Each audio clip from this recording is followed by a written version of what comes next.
जी भाई, अस्सलाम वालेकुम। Good morning. आवाज़ पहुंच रही है सबको? Good morning sir. हाँ जी, आवाज आ रही है। Good morning sir. तीसरे कौन है? रेडमी से कौन लॉगिन है भाई? रेडमी से कौन लॉगिन है? Good morning sir.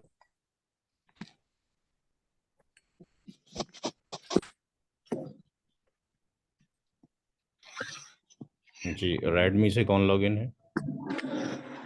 सर अनुभव। क्या नाम है आपका? अनुभव सर। अनुभव। हाँ जी सर। क्या करते हैं आप? Sir well I passed out B Tech sir, looking for the job अच्छा, बीटेक अभी पास किया है? Last year sir. अच्छा, कहीं जॉब कर रहे हैं? No sir, now I am looking forward. अच्छा, तो सीसीएनए वगैरह कर लिया है आपने? So it's my startup sir. आपकी आवाज़ में क्लैरिटी नहीं है, माइक ठीक करें।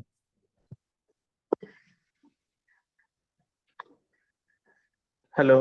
हाँ जी, क्या कह रहे हाँ हैं? जी सर, अभी जस्ट स्टार्टअप है सर। अच्छा, तो ये जो क्लास हो रही है वो SD1 का क्लास हो रहा है। हाँ जी सर। तो SD1 के लिए आपको CCNP तक की नॉलेज हो तो अंडरस्टैंड होगा। बाकी आप मौजूद रह सकते हैं, क्लास में कंटिन्यू रहें, कोई दिक्कत की बात नहीं। Sir I watch your lectures, so I am ready to go with this also. Thanks sir.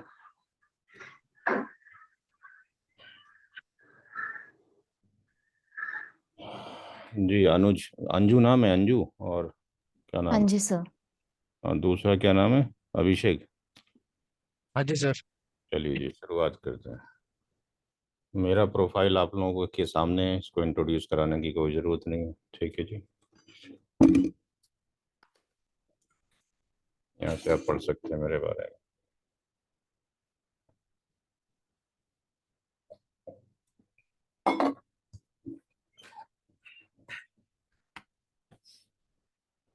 तो SD1 की हमारी आज पहली क्लास है।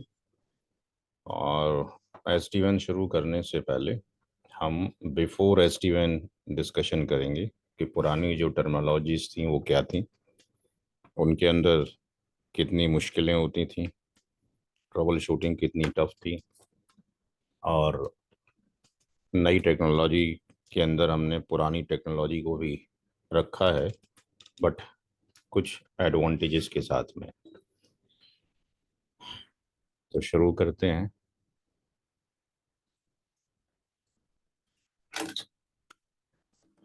वीडियो रिकॉर्ड हो रही है, क्लास के बाद इसको आपके क्लाउड पे अपलोड कर दिया जाएगा। देखें, एक जो टर्म है सबसे मोस्ट इम्पोर्टेंट, उसका नाम है VPN, virtual private network. Generally virtual private का मतलब, नेटवर्क का मतलब इतना ही है कि हम अपनी प्राइवेट NID को एक साइट से दूसरी साइट पर भेज सकें with the help of the third party, यानी ISP के थ्रू, किसी प्रोवाइडर के थ्रू। VPN की अगर हम बात करते हैं और एक किताब की हम स्टडी करते हैं जिसका नाम है फंडामेंटल ऑफ MPLS। किसी ने किताब का नाम सुना है? Fundamental of MPLS। ये किताब जो लिखी है वो मिस्टर लूक ने लिखी है, LUC। लुक बोलें, लुक बोलें। ये चाइना के हैं और बेस्ट MPLS नेटवर्क इंजीनियर हैं। इन्होंने अपनी किताब में दो मॉडल का डिस्कशन किया है। VPN मॉडल, चूंकि SD1 भी इन दोनों मॉडल में से किसी मॉडल के अंदर आता है। एक मॉडल का नाम इन्होंने रखा है पीयर टू पीयर मॉडल,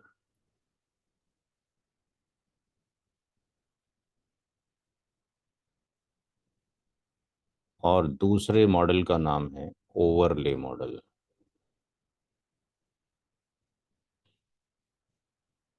दोनों मॉडल में डिफरेंस ये है, पीयर टू पीयर मॉडल के अंदर जो कनेक्टिविटी के इश्यूज हैं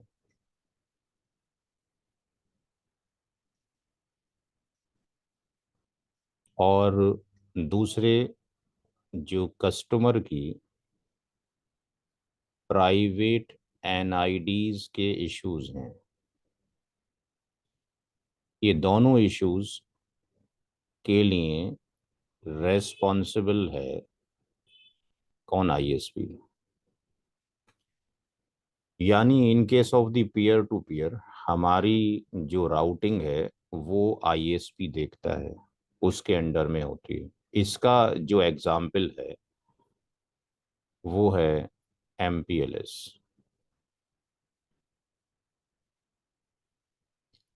एमपीएलएस के केस में हमें ये मालूम है कि एक एमपीएलएस क्लाउड होता है और उसके यहाँ पर ये जो राउटर लगे होते हैं इसको हम एज एलएसआर बोलते थे, लेवल स्विच राउटर। यहाँ से कस्टमर की नेटवर्क कनेक्टेड है C1, यहाँ पे प्राइवेट एनआईडी होगी। यहाँ पे आप जो क्लास ले रहे हैं मोबाइल फोन में तो कोई नहीं ले रहा ना क्लास, लैपटॉप पे ले रहे हैं ना? हाँ जी सर। यस सर, लैपटॉप पे ले रहे हैं सर। अदरवाइज नज़र नहीं आएगा। ये प्राइवेट एनआईडीज होती थी और यहाँ पे कॉन्सेप्ट होता था वीआरएफ का। ये इसलिए बताना ज़रूरी है, अभी SD1 पढ़ेंगे तो वहाँ पर भी ये टर्म आएंगे बट उनके नाम चेंज हो जाएंगे। तो कस्टमर की नेटवर्क को हम वीआरएफ में लेकर जाते थे। वीआरएफ रिमोट और लोकल साइट पर डिफरेंट भी हो सकती थी और सेम भी हो सकती थी, because that was the local in case of the MPLS. ये नेटवर्क यहाँ वीआरएफ में आती थी और यहाँ पर फिर बीजीपी चलता था और यहाँ पे एक टनल बनती थी जिसको VPN V4 टनल बोला जाता था। और हमारी नेटवर्क यहाँ पर बीजीपी के अंदर हम रिडिस्ट्रीब्यूट करते थे अपनी नेटवर्क को। ये हमारी नेटवर्क यहाँ से बीजीपी में रिडिस्ट्रीब्यूट होती थी। इसके ऊपर आरडी का एक कॉन्सेप्ट होता था।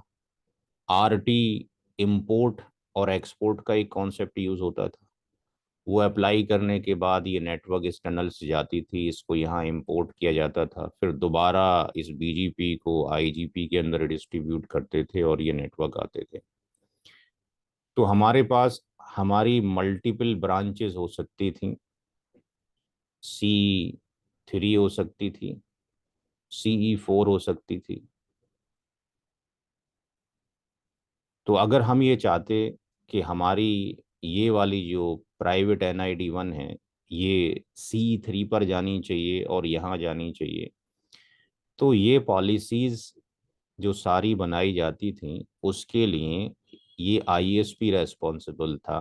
कहीं अगर नहीं जा रही है, यहाँ का जो PCB है, यहाँ का PC जो A है, अगर ये कम्युनिकेट नहीं कर पा रहा है, जबकि हमारी कनेक्टिविटी यहाँ तक तो हो रही है, क्योंकि कस्टमर के ऊपर MPLS का कोई कमांड नहीं पड़ता, वो तो ट्रेडिशनल राउटिंग करता है।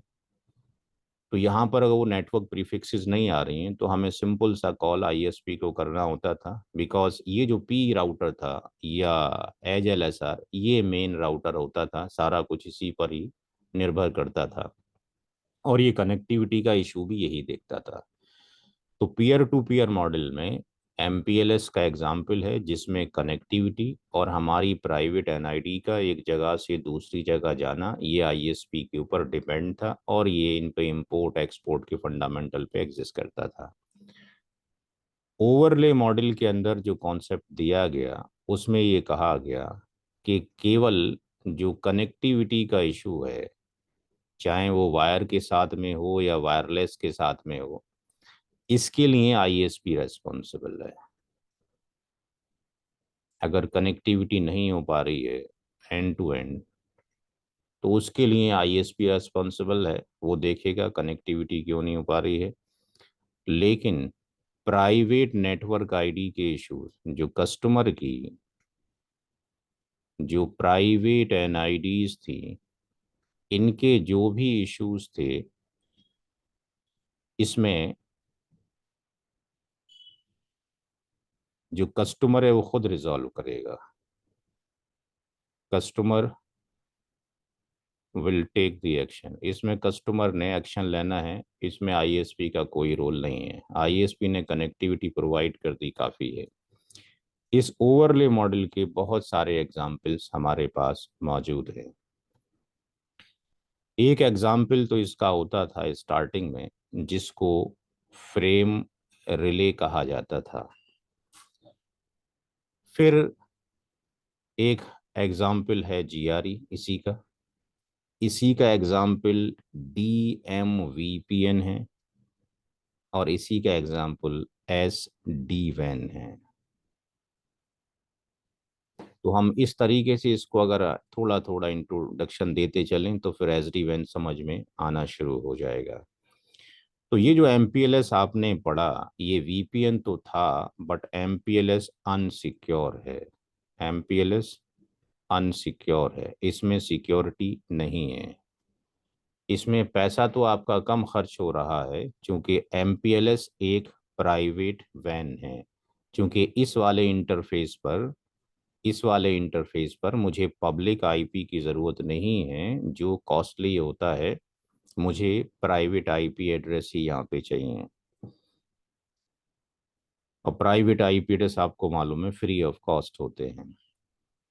फ्रेमले जो होती थी, जो 2009 के बाद सिस्को ने उसको कैरिकुलम से हटा दिया, बट उसके बाद भी बहुत दिनों तक जो स्टूडेंट पढ़ने आते थे फ्रांस टेलीकॉम के, ऑरेंज के, तो वहाँ पर उनके क्लाइंट फ्रेमले पर होते थे। तो यहाँ पर फ्रेमले क्लाउड होता था। यहाँ पे हमारा एक राउटर को हम हेडक्वार्टर बना दिया करते थे। ये हमारे पास ब्रांच 1 होती थी, ब्रांच 2 होती थी, ब्रांच 3 होती थी, और यहाँ पर प्राइवेट एनआईडीज होती थी। यहाँ पर प्राइवेट एनआईडी होती थी, यहाँ पर प्राइवेट एनआईडी होती थी, और इधर हेडक्वार्टर पर प्राइवेट एनआईडी होती थी। यहाँ पर जो कॉन्सेप्ट था वो नॉन आईपी लिंक होते थे। ये सारे नॉन आईपी लिंक होते थे, यहाँ पर कोई आईपी नहीं होता था। और हम जो है यहाँ पर खुद अपने आईपी डालते थे, जो कि प्राइवेट होते थे।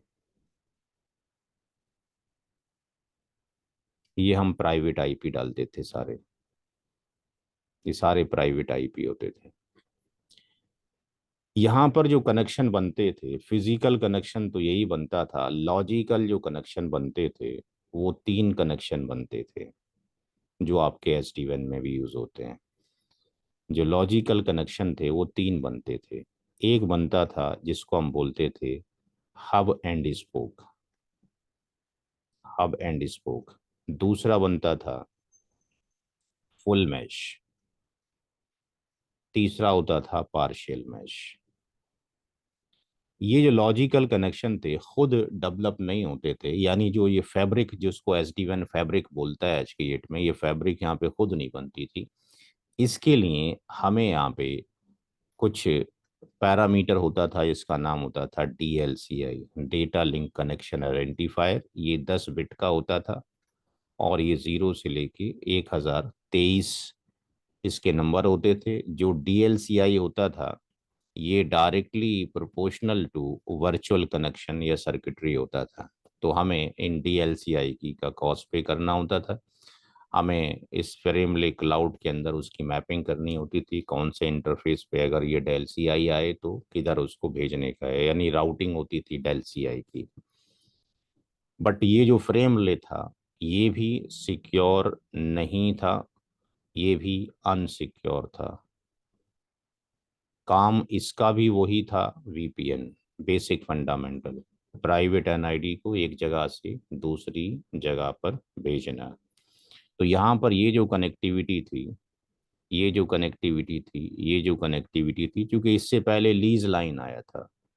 मिस्टर लूक का कहना ये है कि जो वर्ल्ड फर्स्ट वीपीएन था, वो लीज लाइन थी।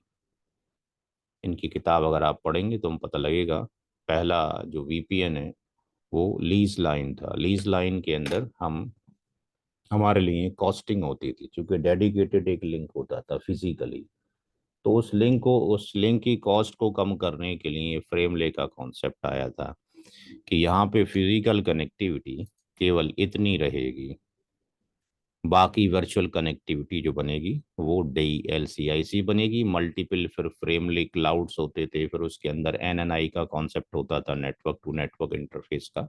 बहरहाल अब ये टेक्नोलॉजी नहीं रही। तो ये भी ओवरले था। ओवरले का मतलब है हम अपनी प्राइवेट नेटवर्क आईडी को खुद मैनेज कर रहे हैं, हमने थर्ड पार्टी को हैंड ओवर नहीं किया है।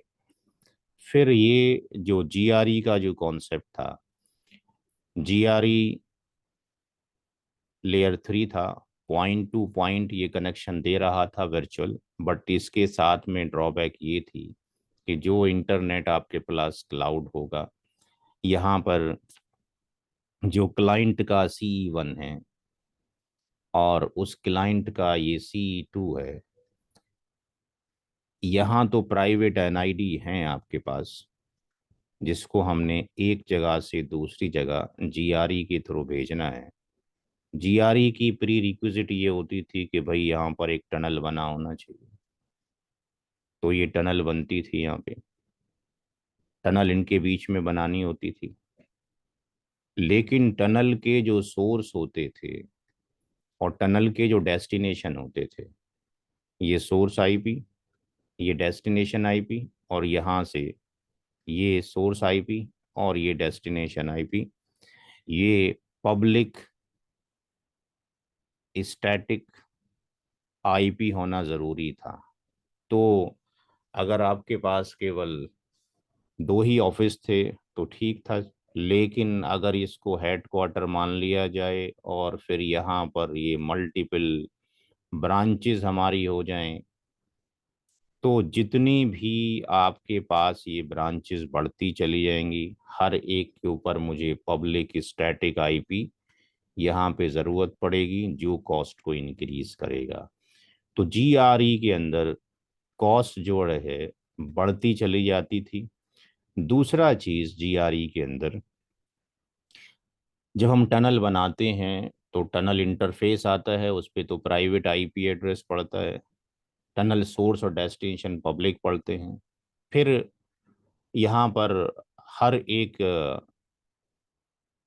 ब्रांच के लिए या हेडक्वार्टर टू ब्रांच के लिए आपने कॉन्फ़िगरेशन करनी पड़ेगी। जितनी भी आपके पास ये ब्रांच आएंगी उतनी कॉन्फ़िगरेशन ऐड होती रहेगी हेड क्वार्टर के ऊपर, यानी यहाँ जो नेटवर्क एडमिन होगा उसका एक लोड इंक्रीज होता रहेगा, यानी कॉन्फ़िग इंक्रीज होती रहेगी, कॉन्फ़िग ज़्यादा करनी पड़ रही है।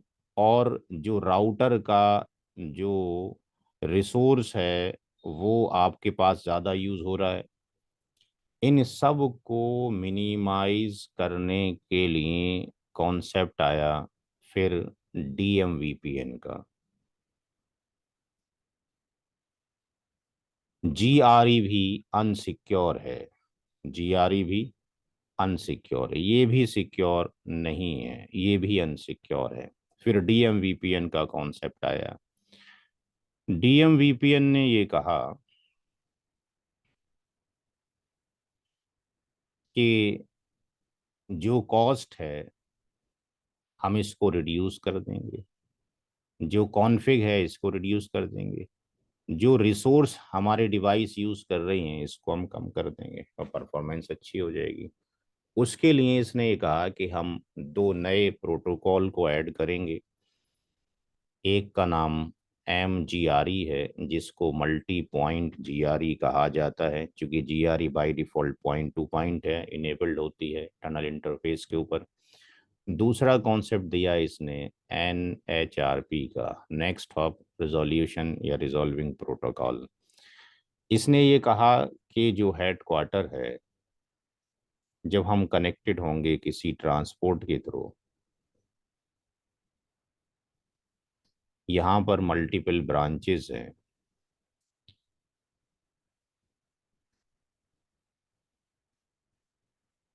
तो इसने कहा कि केवल हेड क्वार्टर के ऊपर पब्लिक स्टैटिक आईपी चाहिए, केवल यहां पर पब्लिक स्टैटिक आईपी चाहिए। जितने भी ये ब्रांचेस हैं यहाँ पर हमें इसकी ज़रूरत नहीं है, यहाँ पे पब्लिक तो चाहिए, लेकिन यहाँ पे वी रिक्वायर्ड डायनेमिक आईपी। तो यहाँ पे डायनेमिक आईपी का मतलब क्या हो गया कि ये सारे के सारे जो होंगे वो क्या होंगे, ये डीएससीपी क्लाइंट होंगे। क्या होंगे? डीएससीपी क्लाइंट होंगे। ये डीएससीपी क्लाइंट होंगे, यानी ब्रांच जो होगी डीएससीपी क्लाइंट के ऊपर होगी। हेडक्वार्टर के बैकएंड में डेटा सेंटर है, कुछ है, यहाँ पर भी प्राइवेट एनआईटीज हमारे पास होंगी, और ये जो ब्रांचेस हैं इधर भी हमारे पास ये प्राइवेट एनआईटीज होंगी।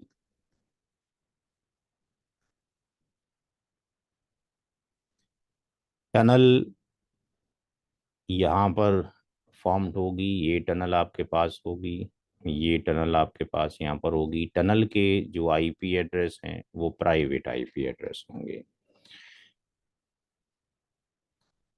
इतना जो ये डॉटेड पोर्शन है जो मैंने बनाया है, ये डीएमवीपीएन में इसको कहा जाता है कि ये अंडर ले नेटवर्क है। तो ये अंडरले जो नेटवर्क है ये आप SD1 में भी देखेंगे कि यहाँ पर वो इसको बोलेगा ये ट्रांसपोर्ट है। तो जो ट्रांसपोर्ट है वो अंडरले नेटवर्क कहलाएगा। और हमारे पास ये जो प्राइवेट एनआईडी है, ये जो प्राइवेट एनआईडी है ये कहलाता है ओवरले नेटवर्क। ओवरले नेटवर्क कहलाता है। ये सारी ओवरले नेटवर्क के अंदर आती हैं, ये ओवरले नेटवर्क के अंदर आती हैं। डीएमवीपीएन के अंदर यहाँ पर MGRE बनाया जाएगा, जिसका पर्पस होगा point two multi point tunnel है। ये आपके पास टनल इस तरीके से डिस्ट्रीब्यूट हो जाएगी, यानी यहाँ पर कॉन्फ़िगरेशन हमें सिंगल टाइम करनी है। गिनती के 4-5 कमांड पढ़ने हैं। टनल का इंटरफेस, टनल का सोर्स, टनल का डेस्टिनेशन हम मेंशन नहीं कर सकते यहाँ पे, क्योंकि we don't know what is the tunnel destination. The reason is that कि यहाँ तो स्टैटिक फिक्स था, यहाँ स्टैटिक फिक्स था।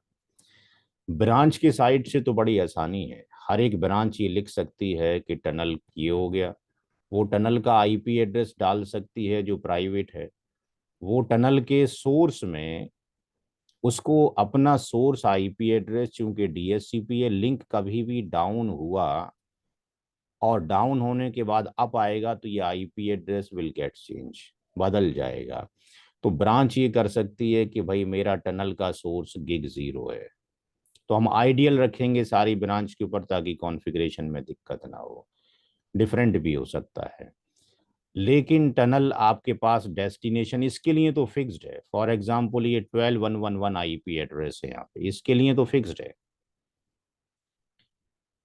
तो इसकी तरफ से तो काम पूरा हो गया। लेकिन यहाँ पर टनल का आईपी तो पता है, टनल का source you can take this interface, लेकिन टनल डेस्टिनेशन नहीं पता। तो यहाँ पे टनल का मोड डिफाइन किया जाता है MGRE। फिर डीएमवीपीएन को इम्प्लीमेंट करने के लिए एक कमांड होती है जो कि इसके थ्रू एक्टिवेट होगा, IP-NHRP नेटवर्क के नाम से। IP-NHRP नेटवर्क के अंदर 2 की पावर 32 हम इतने वर्चुअल आपके पास काइंड ऑफ डोमेन बना सकते हैं। तो हर एक डिवाइस के ऊपर IP-NHRP जब ये कमांड पड़ जाता है इंटरफेस पे, IP-NHRP नेटवर्क, और नंबर 1 या नंबर 2 सब पे कॉमन होना ज़रूरी है। और जितने भी ये ब्रांचेस होती हैं इनको टनल के ऊपर ये बता दिया जाता है कि तुम्हारा IP-NHRP सर्वर कौन है। तो सर्वर में हम बता देते हैं कि तुम्हारा जो सर्वर है वो लेट से 10.1.1.1 है। क्योंकि जो ये आपके पास टनल है इसका जो आईपी एड्रेस है ये 1 है, ये 2 है, ये 3 है, ये 4 है। लेकिन ये प्राइवेट आईपी एड्रेस है, इस पे पहुंचा कैसे जाए? तो हम क्या करते हैं कि इस प्राइवेट आईपी एड्रेस को मैप कर देते हैं किससे, 12.1.1.1 से। और ये 12.1.1.1 जो है ये यहाँ से रीचेबल होता है थ्रू द इंटरनेट क्लाउड। तो जब इसको ये बता दिया जाता है तुम्हारा IPNHRP सर्वर ये है और हम इस डोमेन से बिलोंग करते हैं, तो जैसे SD-WAN के अंदर नई आने वाली डिवाइस अपने आप को कंट्रोलर पे रजिस्टर्ड करती है, ये डिवाइस अपने आप को इस हेडक्वार्टर पे एक रिक्वेस्ट भेजेगी, NHRP रजिस्ट्रेशन और रिक्वेस्ट। ये बताएगी जब कभी भी ये लिंक डाउन होने के बाद अप होगा, ये डिवाइस उसको रिक्वेस्ट भेजेगी, या फर्स्ट टाइम जब आप एक्टिवेट कर रहे हैं इसको, तो जो डीबग IPNHRP में हम देख सकते हैं, ये डिवाइस ये कहेगी कि मेरा जो करंटली पब्लिक IP एड्रेस मुझे मिला है वो ये है और मेरा टनल का IP एड्रेस ये है। तो ये क्या करेगा, ये इस चीज़ को नोट कर लेगा और इसको यहाँ से इसको थैंक यू बोल देगा, यानी NHRP, ये इसको रिप्लाई मिल जाएगा। कितने लोगों ने हेडक्वार्टर को रिक्वेस्ट की है, वो हेडक्वार्टर पर जाकर शो IPNHRP में हम देख सकते हैं। तो यहाँ पर इसने बताया होगा मेरा public IP address for example समझने के लिए 2113 है और मेरा जो टनल का IP एड्रेस है 10112 है, यानी अपनी इसने इंफॉर्मेशन दी होगी। जो यहाँ पे लिख रहा होगा कि 23113 दैट इज NBMA नेटवर्क, चूंकि DMVPN क्या है, NBMA नेटवर्क है, non broadcast multiple access network है, और उसका जो टनल का जो IP एड्रेस है वो दे रखा हुआ 10113 है। तो यहाँ से चूंकि इनको ये मालूम है, तो हर एक ब्रांच से जो हेडक्वार्टर पे होगी वो एक स्टैटिक टनल बनेगी, और ये जो बनाएगा ये यहाँ से डायनेमिक टनल बनाएगा, और ये टनल जो रहती है वो 2 घंटे तक रहती है। ये कॉन्सेप्ट अभी 20.3 के अंदर जो SD-WAN है उसके अंदर एक कॉन्सेप्ट आया डायनेमिक ऑन डिमांड टनल का। इसकी टनल 2 घंटे तक रहती है, इसकी टनल 10 मिनट तक रहती है। 10 मिनट के बाद ये टनल डाउन हो जाती है। यहाँ पे 2 घंटे के बाद फिर अगर लिंक डाउन नहीं हुआ है तो फिर अपनी आपकी रजिस्ट्रेशन रिक्वेस्ट भेजते हैं, फिर ये रजिस्ट्रेशन अप्लाई का प्रोसेस चलता है। तो ये थोड़ा सा ओवरव्यू था ताकि ये पता लग जाए कि जब हम वहाँ पे जाएंगे SD-WAN को देखेंगे अभी, तो ये सारी चीज़ें कहीं ना कहीं मिलती जुलती हमें नज़र आएंगी। जितनी भी चीज़ें हैं ये पड़ी हैं, ये भी क्या है, अनसिक्योर है। इन सब की सिक्योरिटी के लिए आपको ये मालूम है कि हमें IPsec की ज़रूरत पड़ेगी। बिना IPsec के कोई भी VPN यहाँ पे सिक्योर नहीं है। तो IPsec इंडिविजुअल भी लग सकता है और IPsec किसी के ऊपर भी लग सकता है। IPsec GRE के ऊपर, IPsec MPLS के ऊपर, IPsec DMVPN के ऊपर। अब जिन लोगों ने IPsec कॉन्फ़िगर किया है उनको ये मालूम है कि IPsec में फेज़ 1 होता है, IPsec में फेज़ 2 होता है। फेज़ 1 के अंदर हम ये डिफाइन करते हैं भाई कि वो की क्या है। वो की जो है क्लियर नहीं भेज सकते, बीच में कोई देख सकता है, स्निफ कर सकता है, नुकसान हो सकता है, तो हम उसको इनक्रिप्ट कर देते हैं। इनक्रिप्ट में मल्टीपल प्रोटोकॉल थे, डैश था, 3 डैश था, AES था, बट इंक्रिप्शन ये श्योरिटी नहीं देता कि भाई रास्ते में कोई डिक्रिप्ट नहीं करेगा, तो फिर हम उसको हैशिंग करते थे। फिर हम उसको पीयर का एड्रेस देते थे, कौन पीयर का एड्रेस है। फिर हम एक ACL बनाते थे, एक मिरर ACL बनती थी, एक तरफ से सोर्स ये डेस्टिनेशन, ये दूसरी तरफ से उसको रिवर्स करते थे। फिर हम क्रिप्टो मैप बनाते थे, फेज़ 2 बनाते थे। फेज 2 के अंदर भी हम इसको इनक्रप्शन को और हैशिंग को लेते थे। वहाँ पे एक प्रोटोकॉल एक्स्ट्रा होता था, ESP, encapsulation security payload, protocol number I think 50 है। फिर उसके अंदर हम क्या करते थे, एक करप्टो मैप बनाते थे। करप्टो मैप के अंदर फेज 1 फेज 2 के पैरामीटर को लेके उसको इंटरफेस पे इम्प्लीमेंट करते थे। तो कमांड भी अजीबो गरीब होते थे, और पैरामीटर का मैच करना ज़रूरी था। कहीं पैरामीटर मिसमैच हो जाए तो फेज अपनी आएंगे, अपनी आएंगे, टनल अपनी आएगी, तो फिर आपके पास ट्रैफिक नहीं जाएगा। तो फिर वहाँ पे ट्रबल शूट करनी पड़ती थी, and that was too much tough task. इसके रेस्पेक्ट में SD-WAN की बात करें तो SD-WAN हमारा ओवरले मॉडल है। ये सारी टर्मिनोलॉजी नज़र आएंगी, लेकिन प्लस पॉइंट इज़ दैट कि SD-WAN के अंदर IPsec बाय डिफॉल्ट इनेबल्ड है। सारी समस्या खत्म हो गई। तो आपने जो ट्रेडिशनल राउटिंग के बाद जो अनसिक्योर था, उसको सिक्योर करने के बाद IPsec मैनुअली लगाते थे। हर ब्रांच पे लगानी पड़ती, हेडक्वार्टर पे लगानी पड़ती, पैरामीटर मिसमैच हो जाते, ट्रबल शूट करनी पड़ती। इसको आपने SD-WAN में आपको एक डॉट लगाने की भी ज़रूरत नहीं है। बाय डिफ़ॉल्ट सारे पैरामीटर्स लगे हुए हैं, और ऑटोमेटिकली IPsec टनल्स बन जाएंगी, जो हम जाके कमांड लाइन में देख सकते हैं, show IPsec outbound, show IPsec inbound. तो ये बहुत बड़ी समस्या कम हो गई। इस तरीके से SD-WAN ने आपकी परफॉर्मेंस को अपलिफ्ट कर दिया है, अपग्रेड कर दिया है। कम टाइम में ज़्यादा काम हो सकता है। आई थिंक जितना डिस्कशन किया गया है, इसमें कोई अगर कॉन्फ्लिक्ट है पॉइंट तो डिस्कशन कर सकते हैं, अदरवाइज हमें आगे मूव करने की ज़रूरत है। जी अभिषेक और अंजू। सर जैसे IPsec है तो हमें IPsec की भी थोड़ी बहुत नॉलेज होनी जरूरी है या नहीं? SD-WAN के अंदर तो अगर कोई पूछ रहा है तो महा बेवकूफ इंसान होगा, क्योंकि क्योंकि वो तो we can not change any parameter hmm of the IPsec। हम चेंज कर ही नहीं सकते, ऑप्शन ही अवेलेबल नहीं है। हम्म, ठीक है। ठीक है ना। बाकी हम्म SD-WAN से पहले की अगर आप बात करते हैं कि हम्म भाई सिस्को के राउटर पे IPsec कैसे लगाएं, तो जाहिर सी बात है आपको IPsec बनाना आना चाहिए, लगाना आना चाहिए। हम्म उसके लिए मैं आपको इतना कर सकता हूँ कि भाई IPsec के जो वीडियोस मौजूद हैं, हम्म वो आमिर सर से को रिक्वेस्ट करके मैं आपकी उसमें पोर्टल में पढ़वा दूंगा कि भाई फेज 1 में कौन से प्रोटोकॉल हैं, फेज 2 में कौन से हैं, कैसे देखेंगे, कैसे डीबग करके देखेंगे। ये चीज़ आप वहां से गेन कर सकते हैं फिर। हाँ जी।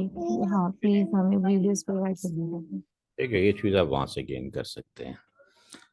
अब हम चलते हैं, ये पार्ट तो हो गया, ये वाला पार्ट जो कि VPN से रिलेटेड पार्ट था। तो ये टर्मिनोलॉजी SD-WAN में जब हम जाएंगे तो ये तो हमें मिलेगी, अंडरले मिल जाएगा। हेलो जी कौन बोल रहे हैं? सर, अभिषेक बोल रहा हूँ सर। हाँ फरमाएं। सर, जब डीवीएन वीपीएन चल ही रहा था तो सर इसमें भी हमको मतलब जो एडमिनिस्ट्रेटर था उसको भी इश्यूज तो आते होंगे, मतलब ट्रबल शूट के, क्योंकि मतलब डीवीएन वीपीएन और एसडीएन में मतलब सिमिलरिटीज तो समझ में आ गई, लेकिन ड्रॉबैक्स क्या था फिर मेन जो एसडीएन को हमको लाना पड़ा मार्केट के बस अंदर। ठीक है, वहीं पहुंच रहा हूँ, धीरे धीरे, चिंता ना करें।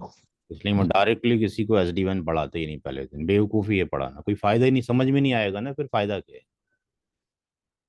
अब इसके बाद हम चलेंगे किसकी तरफ, एक पार्ट तो ये खत्म हो गया, हमने देख लिया कुछ टर्मिनोलॉजीज मैच करेंगी। जैसे यहाँ पे ओवरले रहेगा, वैसे वहां पर भी रहेगा, ये भी रहेगा।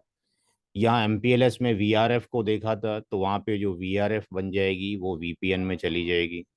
वहां पर कुछ भी नाम रख सकते थे, किसके अंदर, MPLS के अंदर हम कुछ भी नाम रख सकते थे। बट जब SD-WAN में जाएंगे तो नाम नहीं रखेंगे, वहां पे नंबर होगा। ठीक है ना। यहाँ VRF किसके थ्रू है, नाम के थ्रू है। यहाँ VPN बराबर VRF के ही किसके थ्रू है, ये नाम के थ्रू नहीं है, ये नंबर के थ्रू है। तो यहाँ पे जो VPN होगा वो 2 की पावर 16 होगा। कौन से VPN होंगे जाके देखेंगे थोड़ी देर में। तो ये एक पार्ट हो गया। अब हम चलते हैं दूसरे पार्ट की तरफ।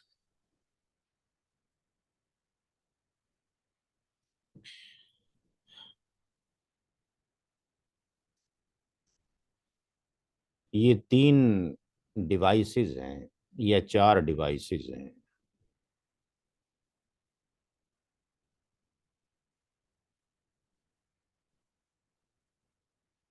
क्योंकि सब कुछ ट्रेडिशनली पढ़ेंगे तो फिर एसडी वैन समझने में आसानी है। हमें इन 3 राउटर्स के ऊपर इनकी लोकेशंस अलग अलग हैं, इनकी हमें कॉन्फ़िगरेशन करनी है,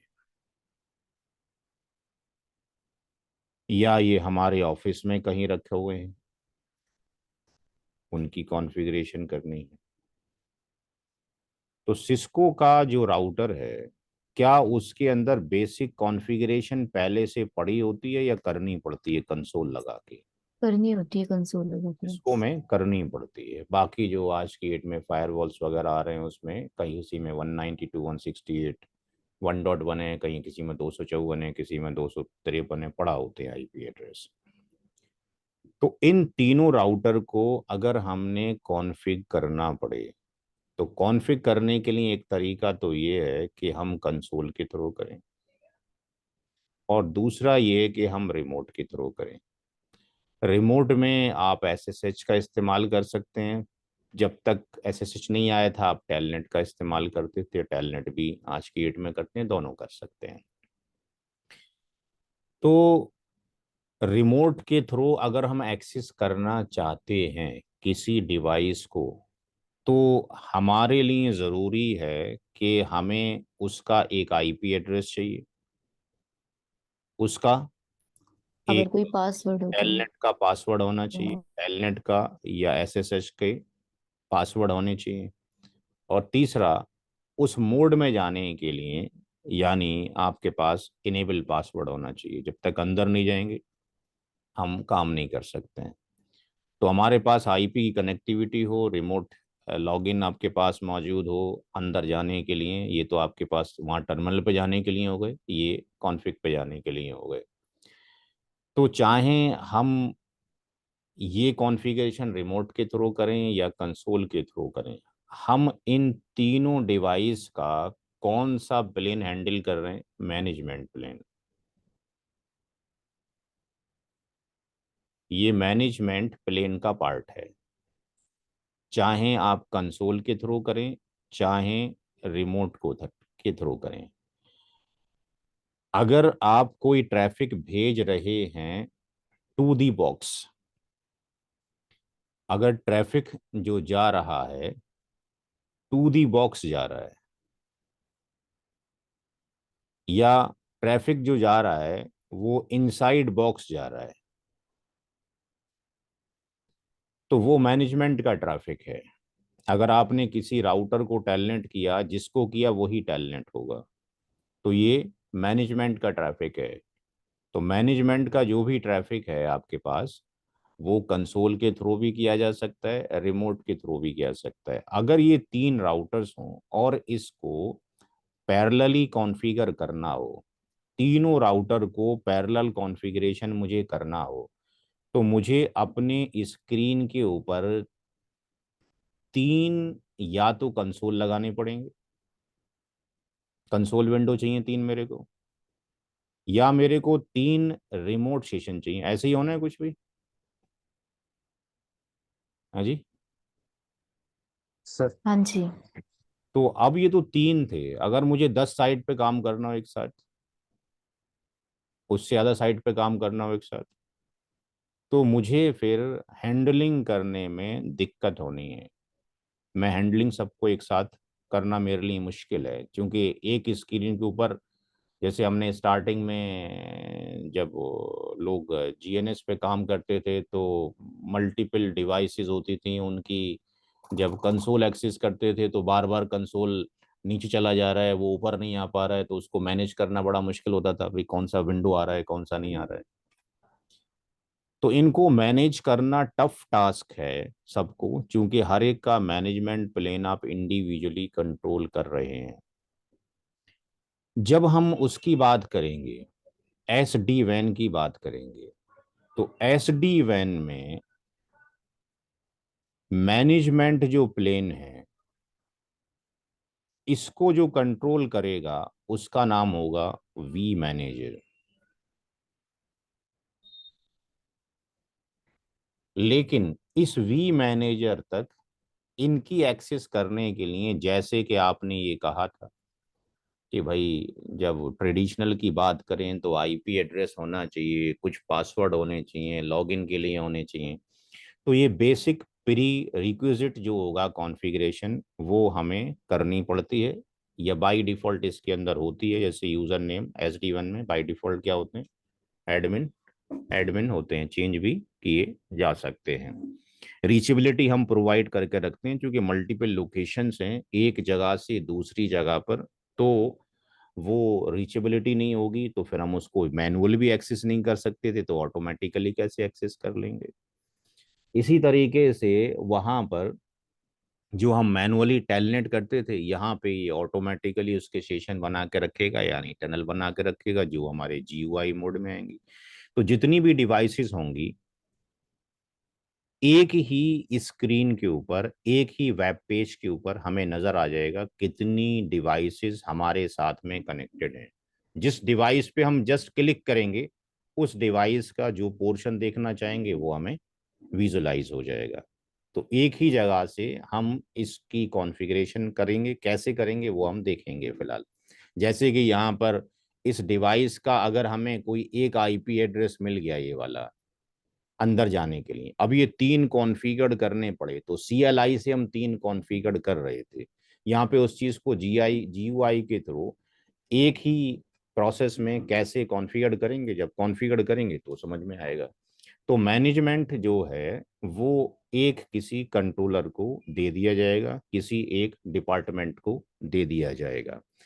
तो जो कॉन्फ़िगरेशन की जा रही है ये कॉन्फ़िगरेशन बेसिक हो, या ये कॉन्फ़िगरेशन राउटिंग से रिलेटेड हो, या ये कॉन्फ़िगरेशन पॉलिसी से रिलेटेड हो, सारी कॉन्फ़िगरेशन की रेस्पॉन्सिबिलिटी मैनेजमेंट प्लेन की है। तो सारी कॉन्फ़िगरेशन इस वी मैनेजर के ऊपर हम करेंगे। अलग अलग ट्रेडिशनल डिवाइस पे जैसे करते थे वहां जाके नहीं करनी है, सारी कॉन्फ़िगरेशन इस पर की जाएगी, और यहां से उस कॉन्फ़िगरेशन को फिर हम पुश करेंगे किसके ऊपर, जो हमारी, जिसको हम सी एज बोलते थे, कस्टमर की एज बोलते थे, उसके ऊपर हम पुश कर देंगे सारी के ऊपर। तो कैसे करेंगे तो वहां देखेंगे। ये तभी बेनिफिशियल नजर आएगा जब हमारे पास ह्यूज, आपके पास एक लार्ज इंटरप्राइज नेटवर्क हो। 2-4 डिवाइस हैं तो इसको इफेक्ट ऐसे लगेगा भाई ये तो और लोडेड काम हो गया है। हेलो जी। सर, मैंने ना DRDO में जाकर कॉन्फ़िगरेशन करा था ISR 4431 को, हम्म। बेंगलोर में। हम्म। तो सर हमने वहाँ PNP के थ्रू करा था इसको, इसके थ्रू, पुश किए थे। PNP। हाँ तो PNP के जब थ्रू करोगे तो PNP के थ्रू आपने जो कॉन्फ़िगरेशन की है वो कॉन्फ़िगरेशन आपने जो उठाई है वो आपने सीरियल नंबर और टोकन नंबर वहां से लिए होंगे, और आपने ZTP वाला प्रोसेस इस्तेमाल किया होगा। Sir, yes sir. ठीक है ना, तो वो तो आपके पास ऐसे हो गया जैसे आप एक कार चलाते हो, तो कार को आप मैनुअली ड्राइव करते हो, हटो बचो करते हो, एक्सीडेंट ना हो जाए, ये ना हो जाए। अब उसको आज की डेट में नई कार आ गई है, हैं, जो कि एलन मस्क ने बना दी है बहुत दिन पहले, हैं जी, जिसके अंदर आर्टिफिशियल इंटेलिजेंस डाल दी है, जिसके अंदर ड्राइवर की ज़रूरत नहीं है, आराम से आप बैठो, वो आपको सब जगह से हटा बचा के सेफ्टी के साथ पहुंचा देगी।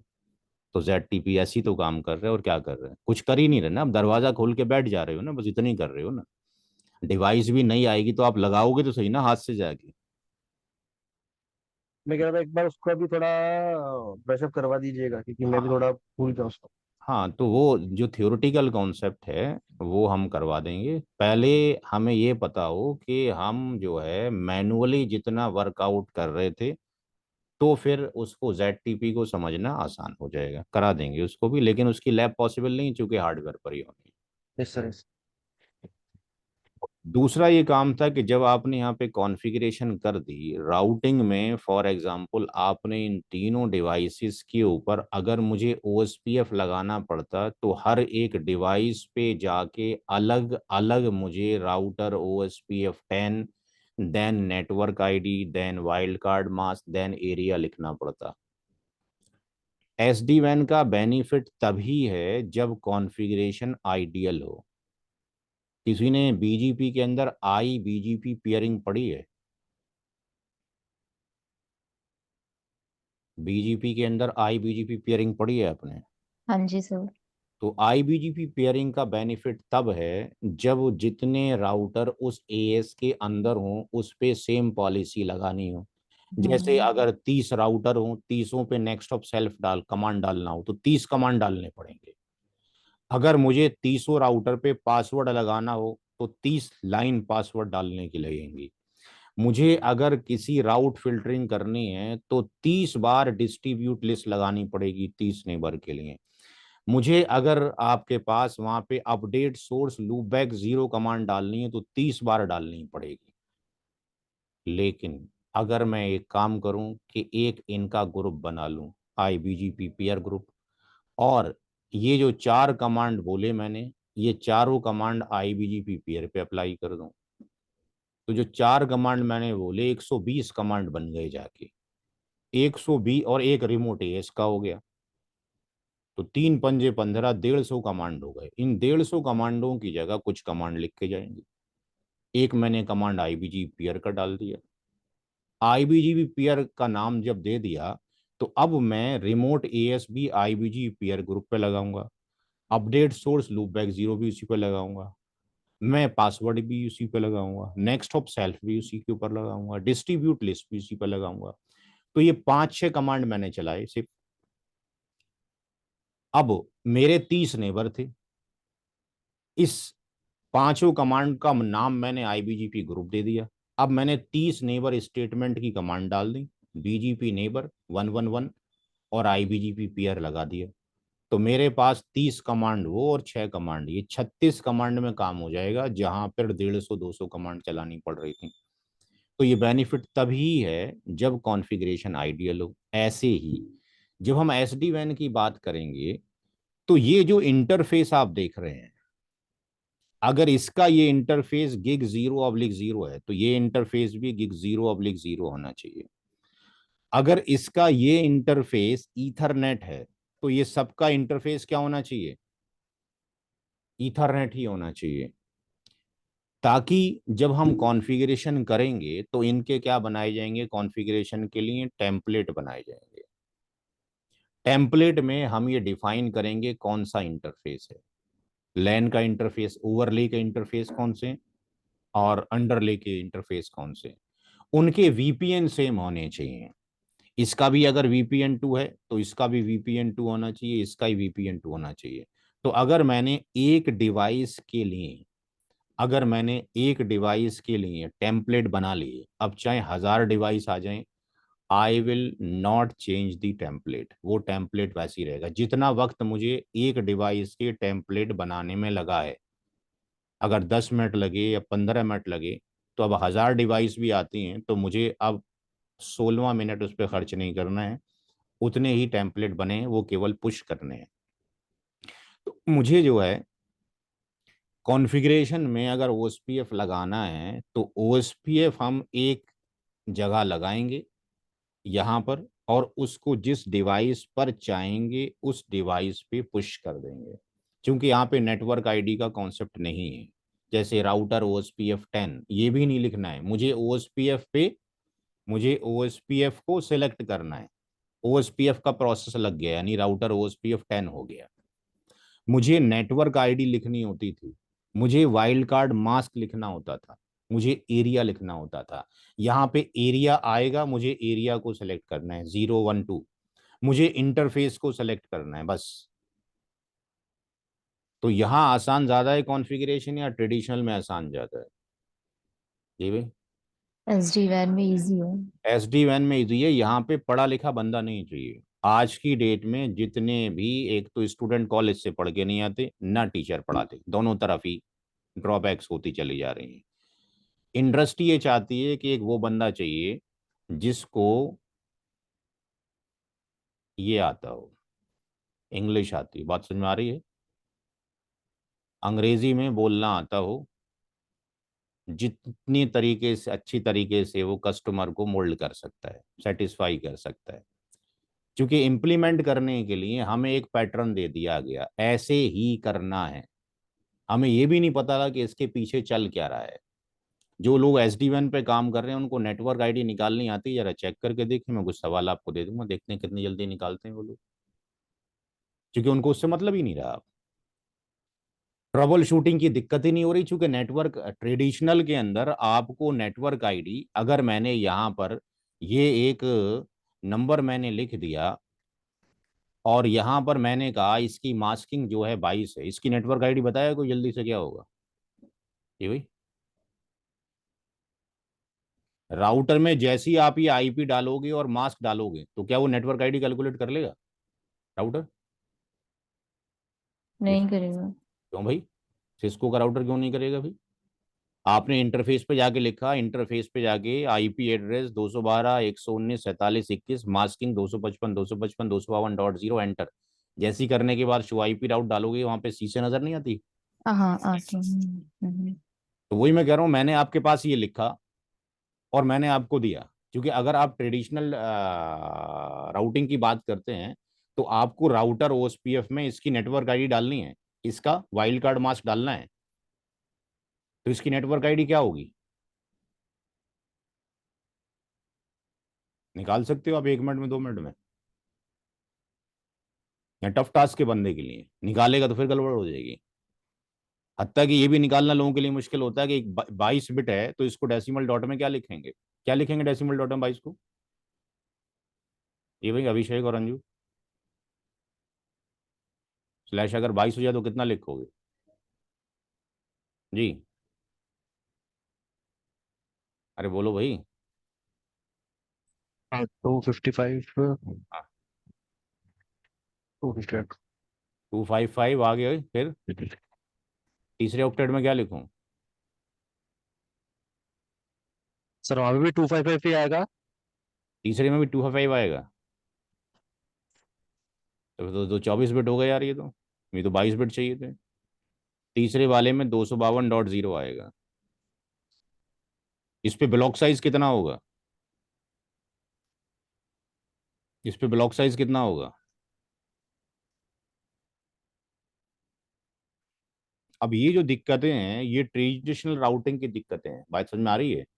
जब तक आपको ये पता नहीं होगा तो आप इसकी नेटवर्क आईडी क्या इंप्लीमेंट करोगे? अगर मुझे लिखना पड़े कि भाई मैं राउटर OSPF इंप्लीमेंट करना चाहता हूँ नेटवर्क, अब नेटवर्क के बाद नेटवर्क आईडी क्या लिखोगे आप इसकी? वाइल्ड कार्ड मास, चलो आपने एरिया 0 लिख दिया, वाइल्ड कार्ड मास क्या लिखोगे आप? नेटवर्क आईडी क्या लिखोगे? बात समझ में आ रही है ट्रेडिशनल राउटिंग में क्या दिक्कतें थी? सर अगर आपके पास 15 20 50 साइट हो जिसको आप करना हो तो क्या कोई साइट बिना IP के होगी? अगर IP होगा तो नेटवर्क आईडी होगी। अगर उस पर OSPF लगाना पड़े तो एडमिनिस्ट्रेटर को ट्रेडिशनली कॉन्सेप्ट में, यानी in case of the DMVPN के कॉन्सेप्ट में, जब वो OSPF लगाता तो उसको नेटवर्क आईडी लिखनी पड़ती।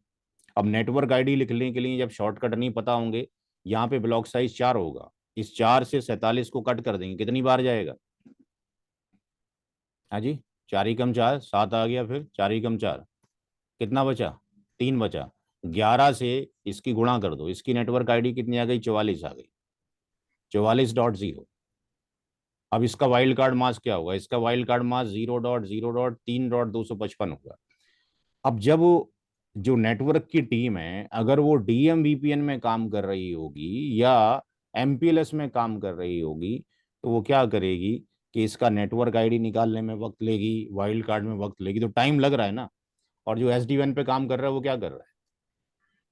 OSPF को सेलेक्ट कर दो, प्रोटोकॉल को, कौन सा एरिया लिखना है 012 ये लिख दो, कौन सा इंटरफेस है वो लिख दो। तो जितनी देर में आप एक इंटरफेस की नेटवर्क आईडी निकालोगे, यहाँ तो आप जो है बहुत सारा काम करके बैठे हो। बात समझ में आ रही है कि एफिशिएंसी कैसे बढ़ रही है SD-WAN के अंदर, ग्राफिक्स में जाके? तो ये कॉन्फ़िगरेशन यहाँ पे क्या हो गई? फास्ट हो गई। तो ट्रेडिशनली जो भी हैं, चाहे वो GRE है, चाहे वो DMVPN है, चाहे MPLS है, वहाँ पे स्लोनेस है, फास्ट प्रोसेसिंग नहीं है। लेकिन वहाँ पे आप ये सीख रहे हैं कि व्हाट यू आर डूइंग, आप कर क्या रहे हैं। यहाँ पे ये नहीं पता आप कर क्या रहे हैं, पीछे क्या चल रहा है, आप एक बटन दबाते हैं पंखा चलना शुरू हो जाता है, बस इतना सा काम हो रहा है। तो कॉन्फ़िगरेशन का पार्ट। फिर आती है पॉलिसी। पॉलिसी में जैसे पीवीआर आप लगाते थे, पॉलिसी बेस्ड राउटिंग, तो वो पॉलिसी बेस्ड राउटिंग के ट्रैफिक इस होस्ट का आईपी एड्रेस यहाँ से निकलना चाहिए, इस होस्ट का आईपी एड्रेस, जैसे फॉर एग्जांपल अब ये दो, मुझे यहाँ पे जाना है, बी पर जाना है, मेरे पास दो रास्ते हैं जाने के लिए, ऐसे भी जा सकता हूँ, ऐसे भी जा सकता हूँ। मेरे पास एक ए मशीन है, एक मेरे पास सी मशीन है। तो मैं यहाँ पॉलिसी अगर लगाऊं कि जब ट्रैफिक सी मशीन का आए तो वहां जाने के लिए ये रास्ता चूज करे, और इस मशीन का आए तो ये रास्ता चूज करे। अब ऐसे ही मुझे हर ब्रांच के अंदर पॉलिसी लगानी है, क्योंकि मेरे पास एमपीएलएस के अंदर जब मैं बात करूंगा उसके अंदर एसडी वैन के अंदर, तो एसडी वैन में हर एक ब्रांच में एक आप सिमिलरिटी आप देखोगे यहाँ पे, जो जरूरी है, तभी कामयाब होगा एसडी वैन। अगर आप यहाँ पे देखेंगे तो एक चीज सिमिलर नजर आ रही होगी आपको कि यहाँ इंटरफेस क्या है, गिग 2 है, यहाँ पर भी गिग 2 है, ये भी गिग 0 है जो एमपीएलएस से कनेक्टेड है, ये भी गिग 0 है, ये भी गिग 0 है, आइडियल सारा मौजूद है। अब यहाँ से ट्रैफिक अगर मैं लेके जाना चाहता हूँ कि ये आईपी का जब ट्रैफिक आए तो ये एमपीएलएस के लिंक से जाना चाहिए, तो ये अगर मैं पॉलिसी यहाँ पे बनाना चाहता हूँ तो हर एक जो भी ब्रांच है उसके अंदर अगर हम ये सेम पॉलिसी रखना चाहते हैं कि ये जो होस्ट नंबर 1 है जब ये जाए या ये इस सेल्स डिपार्टमेंट के यूजर्स जाएं तो वो एमपीएलएस का लिंक फॉलो करें, तो मुझे ये कॉन्फ़िगरेशन इस वी मैनेजर के ऊपर केवल एक बार बनानी है और मुझे पुश करनी है और ये काम हो जाएगा। लेकिन ट्रेडिशनल में क्या होगा, ट्रेडिशनल में मुझे ये पॉलिसी के लिए, आपने सीसीएनपी में रूट में वो बनाई है, पीवीआर बनाई है कि नहीं बनाई है? यस सर, सीसीएन वो सोर्स बेस्ड राउटिंग है सर, वो है, सोर्स बेस्ड राउटिंग है वहां पीवीआर। पे आप एक एसीएल बनाते हैं, वहां पे आप एक क्या बनाते हैं, फिर आप एक राउट मैप राउट बनाते मैप हैं, बनाते राउट में हैं। फिर बनाते आप हैं। क्या कराते हैं कि तीसरे नंबर पे इंटरफेस पे जाके पॉलिसी को कॉल करते हैं इसके अंदर। तो वो आपको ये काम करने के लिए ट्रेडिशनल राउटिंग में हर एक राउटर पे पॉलिसी लगानी पड़ेगी ना, यहाँ जाके बनानी पड़ेगी इंडिविजुअली हर एक पे ना।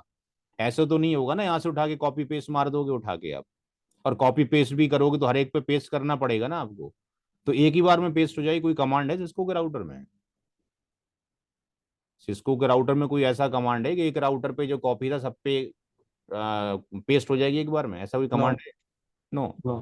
तो क्या करना पड़ेगा, हर एक कॉपी तो कर लिया लेकिन इसका टेलनेट या एसएस लेके हमने पेस्ट करना है, it will take time again, right. Yes but sir. SD वैन में पॉलिसी भी आप सेंट्रलाइज यहाँ बनाओगे और एक बार में पुश कर दोगे, तो इसका मतलब configuration part in case of the SD वैन with respect to the traditional GRE frame relay, GRE से अब तो खैर फ्रेम रिले छोड़ दें, डीएम वीपीएन से और एमपीएलएस वीपीएन से फास्ट है, क्योंकि यहाँ पर एक बार लिखना है और फिर पुश करना बाकी है। आई थिंक ये मैनेजमेंट का पार्ट समझ में आ गया होगा। अब जो रहा दूसरा पार्ट मैनेजमेंट के अलावा, कि जब मैनेजमेंट में ओएसपीएफ की कॉन्फ़िगरेशन हो गई फॉर एग्जाम्पल, तो हर एक राउटर क्या करेगा, अपना कौन सी टेबल भेजेगा एक दूसरे को, दोनों राउटर एक दूसरे को क्या करेंगे, डेटाबेस से। डेटाबेस या टोपोलॉजी टेबल शेयर करेंगे। तो हर एक राउटर दूसरे राउटर को भेज रहा है, तो इसका मतलब तो ये हो गया कि उसको फिर लोड पड़ रहा होगा कि नहीं पड़ रहा होगा? जी भाई। सीपीयू यूटिलाइजेशन और फिर मेमोरी दोनों यूज हाई होंगे। पर। अच्छा, दूसरा ये कि जो डीएम वीपीएन नेटवर्क था वो क्या था, एनबीएमए। एनबीएमए जब था तो इसका मतलब उसके अंदर फिर हम उसको कम करने के लिए नेबर का कॉन्सेप्ट लेकर आते थे। अगर किसी ने ओएसपीएफ की नेटवर्क पढ़ी है तो पॉइंट टू पॉइंट होता है, बीएमए होता है और एनबीएमए होता है। फिर एनबीएमए के अंदर 5 नेटवर्क होती हैं, अगर सीसीआई की किताब देखेंगे तो, ठीक है ना। उसके अंदर फिर सब इंटरफेस होता है, सब इंटरफेस में point two point multi point होता है, फिर point two multi point broadcast होता है, point two multi point non broadcast होता है। तो हर एक में एक कॉन्सेप्ट है कि नेबर कहाँ डालने पड़ेंगे, कहाँ नहीं डालने पड़ेंगे, कहाँ टीआर बनेगा, कहाँ बीटीआर नहीं बनेगा। तो यहाँ पर हमें ये समस्या से भी छुटकारा मिल गया कि हमें हर एक राउटर को हर दूसरे राउटर को नहीं भेजना है। इन case of the traditional routing, जो कंट्रोल प्लेन है वो कहता है कि हमारा काम है एक्सचेंज करना या तो टोपोलॉजी टेबल को ओएसपीएफ में, या राउटिंग टेबल को बीजीपी में, उसमें रिप में, या एआईजीआरपी के अंदर। तो हर एक दूसरे को भेजता है, तो फिर इसका सीपीयू यूटिलाइजेशन बढ़ता है। इन केस ऑफ दी जब एसडी वैन की बात करेंगे तो वी स्मार्ट पिक्चर में आएगा। एसडी वैन के अंदर किसी भी राउटर को अथॉरिटी नहीं है कि वो अपनी टेबल डायरेक्टली किसी दूसरे को भेजे।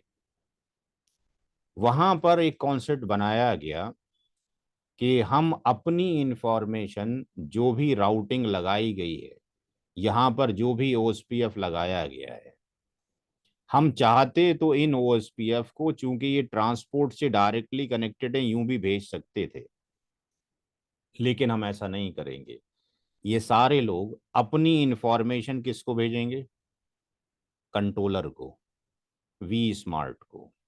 और ये इंफॉर्मेशन फिर आपको यहां भेजेगा, यहां भेजेगा, बाकी के पास में भेजेगा। तो यहां पर जो अपडेट हैं वी स्मार्ट को, हम सारे लोग अपनी क्या भेजेंगे? टोपोलॉजी भेजेंगे। सब अपनी टोपोलॉजी टेबल इसको भेजेंगे। अब एक और काम इसी के अंदर, एक तो कंट्रोल प्लेन में राउटिंग टेबल या टोपोलॉजी टेबल को एक्सचेंज करने का काम है। दूसरा काम, अगर मुझे राउट फिल्टर की बात करनी हो, राउट फिल्टर आपने सीसीएनपी में पढ़ा होगा। राउट फिल्टर में हम कैसे करते हैं? राउट फिल्टर या तो आप एसीएल बनाएं, या फिर आप प्रीफिक्स बनाएं और इसको अटैच कर दें डिस्ट्रीब्यूट लिस्ट के साथ, या आप इसको अटैच कर दें राउट मैप के साथ। तो अगर फॉर एग्जाम्पल मेरे पास ऐसा होता कि यहाँ पर 3-4 नेटवर्क्स होती, यहाँ पर एक नेटवर्क ए होती, एक नेटवर्क बी होती, एक नेटवर्क सी होती। मैं नहीं चाहता कि मेरे पास ए और बी नेटवर्क आए, तो ये क्या करता राउटर? ये फिल्टरिंग करता। यही पॉलिसी हम चाहते कि इसके पास ना आए, तो हमें फिल्टरिंग करनी पड़ती।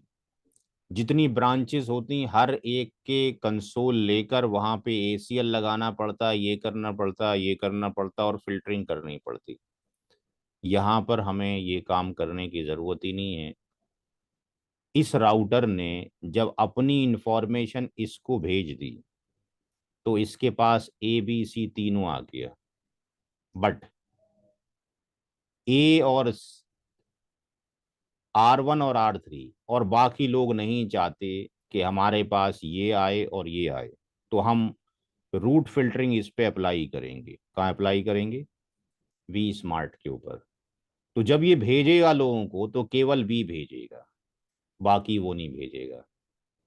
तो हमने हर एक राउटर की, यानी हमने जो कस्टमर एंड राउटर्स हैं, सी हैं, उनको टोटली फ्री कर दिया। उनका सीपीयू यूटिलाइजेशन इन कामों से फ्री कर दिया। उनके जो काम थे किसी और को दे दिए गए कि भाई ये काम मैनेजमेंट का कोई और संभाल लेगा, और जो राउट फिल्टरिंग का है कोई और संभाल लेगा। वो आप जो चाहते हो वो करके आपको देगा। तो इसमें अपना सीपीयू को बेवजह बिजी मत करो। तो यहाँ पर कंट्रोल प्लेन जो ट्रेडिशनली था, उसको भी हमने क्या कर दिया? सेंट्रलाइज कर दिया। तो इससे भी हमारा क्या हो गया? फिर प्रोसेसिंग फास्ट हो गई। तो मैनेजमेंट प्लेन चला जाएगा इधर की तरफ, कंट्रोल प्लेन चला जाएगा इधर की तरफ। तीसरा जो प्लेन था, जिसका नाम क्या होता था? Data plane. Data plane. अब देखें डेटा प्लेन कब आएगा पिक्चर में? फॉर एग्जाम्पल यहाँ पे एक मशीन है ए, अटैच है इससे, यहाँ एक मशीन है बी, अब यहाँ एक मशीन है सी। हम ये चाहते हैं कि R1 के जो मेंबर्स हैं R3 के मेंबर के पास जाएं, तो ये वाली डिवाइस इसके पास नहीं जानी चाहिए। तो क्या मुझे अपनी राउटिंग टेबल में कोई चेंज करना पड़ रहा है R1 में? ये यहां तो जानी चाहिए सी के पास, लेकिन बी के पास नहीं जानी चाहिए। तो क्या मैं राउटिंग टेबल में कोई चेंज कर रहा हूं? नो, कोई चेंज नहीं है। मेरा जो ट्रैफिक जा रहा है, मेरा जो ट्रैफिक यहां से निकलकर ये जा रहा है, जब वो यहां पर पहुंचता है तो यहां पर हम पॉलिसी लगा देते हैं कि जब ये आए तो इसको यहाँ पे स्टॉप कर लो यहां जाने के लिए। तो हम क्या बनाते हैं? ACL बनाते हैं। तो जो ACL जो बन रही है, ये ये जो बन रही है, ये बन तो रही है मैनेजमेंट प्लेन में, राइट? ACL जो कर रहे हैं, ये क्या कॉन्फ़िगरेशन ही हो रही है ना, इट्स हाँ ए जी। पॉलिसी हो रही है ना। बट ये इफेक्टिव किस पर हो रही है? डेटा प्लेन पे। प्लेन पे। डेटा प्लेन के ऊपर। तो अब यही बातें जब आप SD वैन में जाएंगे तो हमें ये पता होना चाहिए, क्योंकि मैनेजमेंट प्लेन का काम तो इसने कर दिया खत्म। आपका जो काम, ये तो एक बार का काम है। मैनेजमेंट जो पार्ट है ये तो एक बार का है। आपने 10 साइट बनाई, टेम्पलेट बनाए, अब उसी तरह के 100 ब्रांच और खुल रही हैं, वही टेम्पलेट उठा के पुश कर दिए। लेकिन ये जो पॉलिसी वाला पार्ट है, राउट फिल्टरिंग वाला पार्ट, कंट्रोल वाला, डेटा प्लेन वाला, इन्हीं में ही दिन रात आपने चेंज करना है, इन्हीं में ही दिन रात चेंज करना है। क्योंकि फिजिकल इंटरफेस घटाने बढ़ाने तो है नहीं, क्योंकि एक ब्रांच पे अगर आप बढ़ाओगे तो फिर आपको सारी 100 के 100 ब्रांच पे बढ़ाना पड़ेगा। तो आप ये पहले से लेके चलोगे ट्रांसपोर्ट कितने होने, 2 होने या 3 होने, ताकि आइडियल कॉन्फ़िगरेशन रह सके, आगे प्रॉब्लम ना आए। तो डेटा प्लेन जो है वो SD वैन में आपकी इस डिवाइस के पास खुद रहेगा। यानी ये तो मैनेजमेंट प्लेन को देखेगा, ये तो मैनेजमेंट प्लेन को देखेगा, ये कंट्रोल प्लेन को देखेगा, लेकिन डेटा प्लेन इसके पास खुद रहेगा। कहने का मतलब ये, डेटा प्लेन पॉलिसी बनेंगी, पॉलिसी तो सारी वही, क्योंकि जितनी भी आप काम कर रहे हो वो किसका पार्ट है? आप चाहे कॉन्फ़िगरेशन करें या पॉलिसी बनाएं, that is the part of management plane. Management का पार्ट है। बनेगा तो सारा का सारा यही, लेकिन वो लगनी कौन सी प्लेन में है जाके, वो कंट्रोल प्लेन पे लगनी है या वो डेटा प्लेन पे लगनी है? तो यहाँ पे जो टर्म सुनने में आएंगे आपको, वो सुनने में आएगा डेटा ट्रैफिक, यानी डेटा प्लेन की बात है। टोपोलॉजी यानी कंट्रोल प्लेन की बात है। नाम चेंज हो जाएंगे, नाम चेंज हो जाएंगे, ठीक है ना। कार वही है, 4 पहिए, कोई सेंट्रो बोलेगा, कोई उसको वैगन आर बोलेगा, कोई मारुति बोलेगा, काम सबका वही है। तो ये डेटा ट्रैफिक की पॉलिसी यहाँ लगनी है, कंट्रोल प्लेन की ट्रैफिक पॉलिसी यहाँ लगनी है। फिर वो ध्यान रखना है, जैसे ACL CCNA में आप पढ़ते हैं तो बड़े कंफ्यूज होते हैं कि भाई ACL में उसको इन पे लगाएं कि आउट पे लगाएं। तो यहाँ पे ये देखना है कि हमारा इससे तो कोई लेना देना है ही नहीं, सारा काम किस पर हो रहा है? ये किसको अपने अपडेट भेजता है? इसको। फिर ये क्या करता है? आगे भेजता है। तो अगर आप ये नहीं चाहते हैं कि इनमें से ये वाली नेटवर्क जो है यहां जानी चाहिए, तो आपको ये अथॉरिटी नहीं है कि आप अपनी कंट्रोल जो अपडेट हैं, टोपोलॉजी जो है, उसमें से कुछ मिस कर लें। आप अपनी सारी एक्चुअल इंफॉर्मेशन इसको देंगे, पता नहीं किसी और को जरूरत है कि नहीं। आप सब कुछ दें, वॉट एवर यू हैव। जो पॉलिसी है, पॉलिसी बनेगी तो इसी के ऊपर ही, लेकिन पॉलिसी डायरेक्टली पुश नहीं होती है, ये हम आगे पढ़ेंगे। पॉलिसी पुश करने के लिए हमें कंट्रोलर्स की जरूरत पड़ती है, वी स्मार्ट की जरूरत पड़ती है, फिर वो आगे फर्दर इन पे पुश करता है। तो 3 प्लेन तो ये हो गए। यहाँ पे जो एक्स्ट्रा प्लेन है वो है ऑथेंटिकेटर प्लेन या और चेस्टेटर प्लेन। जो वी कि बॉन्ड। ये वी बॉन्ड के साथ में। ये चीज वही है जो मैंने आपको बताया कि DMVPN में जब कोई नई ब्रांच आती है और उसका लिंक डाउन होने के बाद आपको या फर्स्ट टाइम कॉन्फ़िगर करें, तो DMVPN में ब्रांच को कुछ नहीं पता होता है, ब्रांच दूसरी ब्रांच से कम्युनिकेट कर ही नहीं सकती है, क्योंकि जब तक वो कांटेक्ट ना करे किससे, अपने हेडक्वार्टर से, क्योंकि मास्टर वही है। तो यहाँ पे हमारा मास्टर यही है। हम इसको कॉन्फ़िगर करके रखते हैं कि आपका वी बॉन्ड कौन है। हर एक ऑर्गेनाइजेशन का कुछ नेम होगा जिसको, और वी बॉन्ड के अंदर जिसको SD-WAN में बोलेंगे ऑर्गेनाइजेशन नेम। तो ऑर्गेनाइजेशन नेम रजिस्टर्ड होगा। हमारा जो ऑर्गेनाइजेशन नेम PNP पर रजिस्टर्ड है वो है NCP कैपिटल में और नेटवर्क। ये हमारा ऑर्गेनाइजेशन नेम वहाँ पे रजिस्टर्ड है। हमारा जो IP एड्रेस वहाँ रजिस्टर्ड है 199.10.20.3 रजिस्टर्ड है। इसके थ्रू हमने जो प्रोविजनिंग फाइल ले रखी है वो कितनी ले रखी है, 27 डिवाइसेस के हमने लाइसेंसिंग ले रखी है, कह सकते हो आप। तो ये जो है हम डायरेक्टली सिंक भी कर सकते हैं इसके ऊपर, हम देखेंगे जब सर्टिफिकेट की बात आएगी, और हम इसको अपने लैपटॉप में डाउनलोड करके भी यहाँ पे पुश किया जा सकता है। तो जब कभी भी कोई डिवाइस आती है उसको किसी के बारे में नहीं पता, ना इसके बारे में, ना इसके बारे में, ना इसके बारे में, किसी के बारे में नहीं। हर एक डिवाइस को अपने बारे में मालूम है, बस मेरा IP एड्रेस क्या है, मेरा ऑर्गेनाइजेशन नेम क्या है, मुझे किससे कांटेक्ट करना है। वो सीधी सबसे पहले यही कांटेक्ट करती है, आगे अपने आप को रजिस्टर्ड करती है, जैसे वहां पे वो रजिस्टर कर रही होती थी। सर यही बताएगा इनको कि तुम्हारा वी मैनेज और वी स्मार्ट कौन करके कौन है। हाँ, तो अब यहाँ पे अब हमने ओवरव्यू सबका ले लिया है, अब हम सर आगे। जैसे कि DMVPN में NFC रहता है, ये ब्रांच राउटर हमारे, वो और NHRP, हेडक्वार्टर हेडक्वार्टर होता है NHS। NHS। हाँ सर। NHS होता तो है, ऐसे ही जैसे आपके पास ही ये NHS हो गया।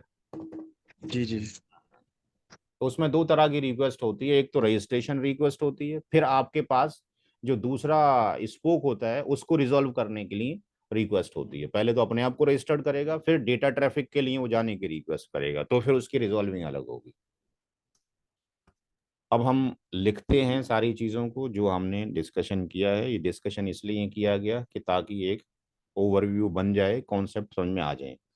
SD-WAN की बात करें तो SD-WAN की जो शुरुआत हुई थी, जिसको हम विप्टेला का नाम बोल रहे हैं, सिस्को विप्टेला जो शुरू हुआ था वो शुरू हुआ था 2012 के अंदर। सिस्को विप्टेला जो है, विप्टेला की जो डेट है वो 2012 की है, 2012 में ये शुरू किया गया। और इस विप्टेला को जो बनाने वाले थे वो तीन लोग थे। एक का नाम आतिफ है होता था, एक दूसरे का नाम होता था आमिर, अभी भी मौजूद हैं, तीसरे बंदे का नाम था खालिद रजा के नाम से। ये तीनों बंदों ने ये बनाया। सिस्को ने क्या किया कि 2017 के अंदर इसको ले लिया, इन तीनों लोगों से इसको खरीद लिया। नेट पे जाकर देख लेंगे तो तीनों के फोटो मिल जाएंगे, तीनों के पास सर्टिफिकेट है, लेके खड़े हुए हैं वो, और कितने का बिका है, सिस्को ने लिया है, वो ये कर लिया गया है। अभी भी जो सिस्का क्या नाम है, विप्टेला का जो हेड ऑफ प्रोफेशनल सर्विस का जो हेड है, उनका नाम है जहीर अजीज। ये भी बंदा पाकिस्तान का है। ये जो जहीर अजीज और ये जो आपके पास खालिद रजा हैं, ये दुनिया का पहला बंदा है जिसने सिस्को, जो जैसे CCI है, आपने नाम सुना CCI का, एक CCD का भी नाम सुना होगा आपने, और इसके ऊपर क्या होता है? CDA करके शायद है। CCDA तो CCNA का है, ये तो टॉप मोस्ट है। CCI पहले टॉप होता था, फिर CCI को के बाद फिर CCDI टॉप कराया। सबसे टॉप पर है आज की डेट में ARCH, आर्किटेक्ट। ये एग्जाम कैलिफोर्निया में ही होता है आर्किटेक्ट का। तो ये खालिद रजा जो है ये दुनिया का पहला आर्किटेक्ट है जो पाकिस्तान का है। तो इनसे इन्होंने ले लिया। बाकी दुनिया भर के SD-WAN आपके पास मिलेंगे। सिट्रिक्स का भी SD-WAN होता है, FortiGate का भी होता है, वो भी मैं पढ़ रहा हूँ, 2 महीने के बाद पढ़ाना शुरू करूँगा, वीडियो बना रहा हूँ अभी उसके।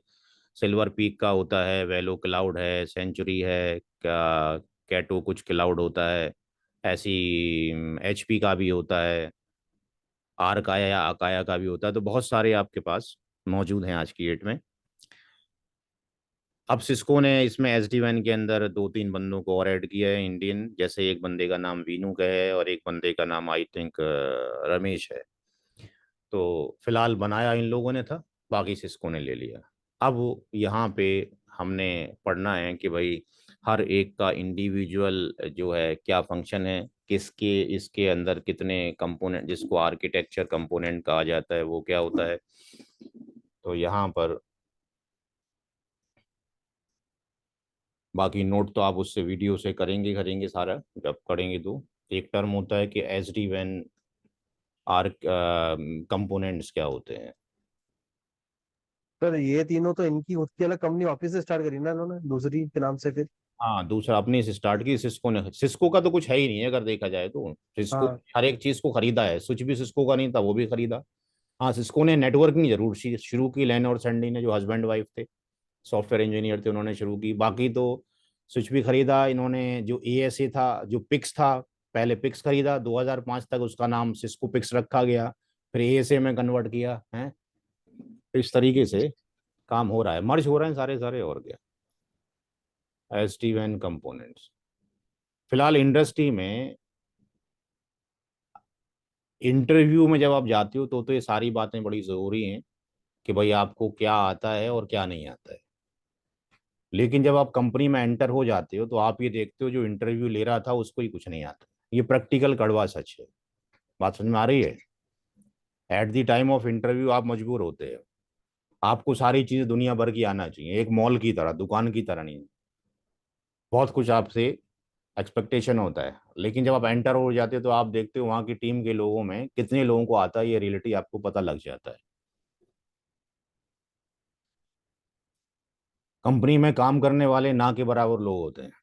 कुछ ही लोग हैं जो काम कर रहे हैं, बाकी उसने एक भीड़ बना के रखी होती है कंपनी वालों ने, और एक सिस्टम बना के रखा होता है। आप लोग कौन सी कंपनी में, BT में है क्या, किसी में कोई नहीं? सर मैं भी टीम में हूँ। BT में है तो पता करना जरा, एक स्टैटिक राउट डालने के लिए कितना वक्त लगता है आपके यहाँ पे, कितना पैसा लेती है BT?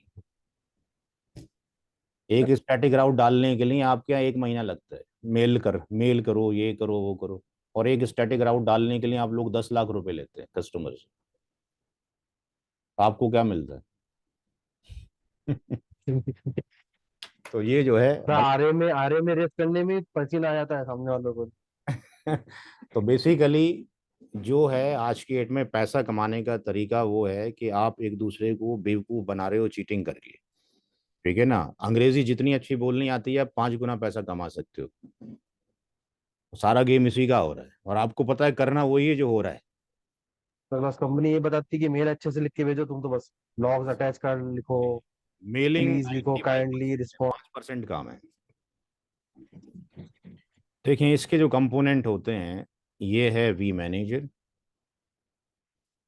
We bond, v smart. इनको जरूरी है कनेक्ट होना ट्रांसपोर्ट से।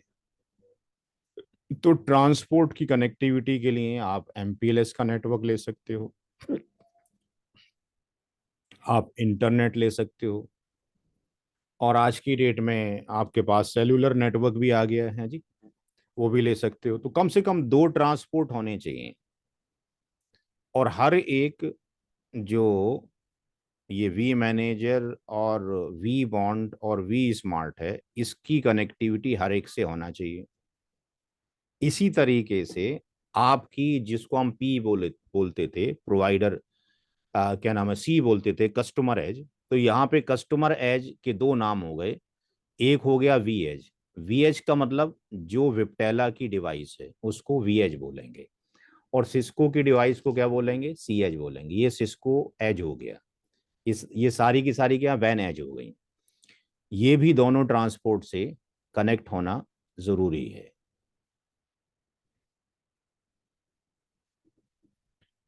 यहां पर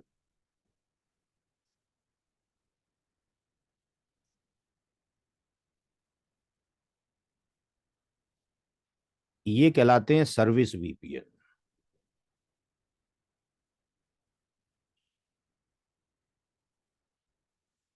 सर्विस वीपीएन, सर्विस वीपीएन 2 की पावर 16 होते हैं।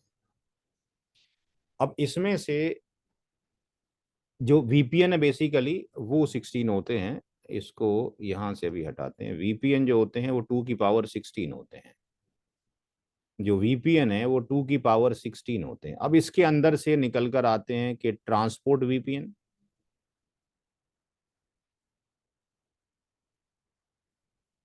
मैनेजमेंट वीपीएन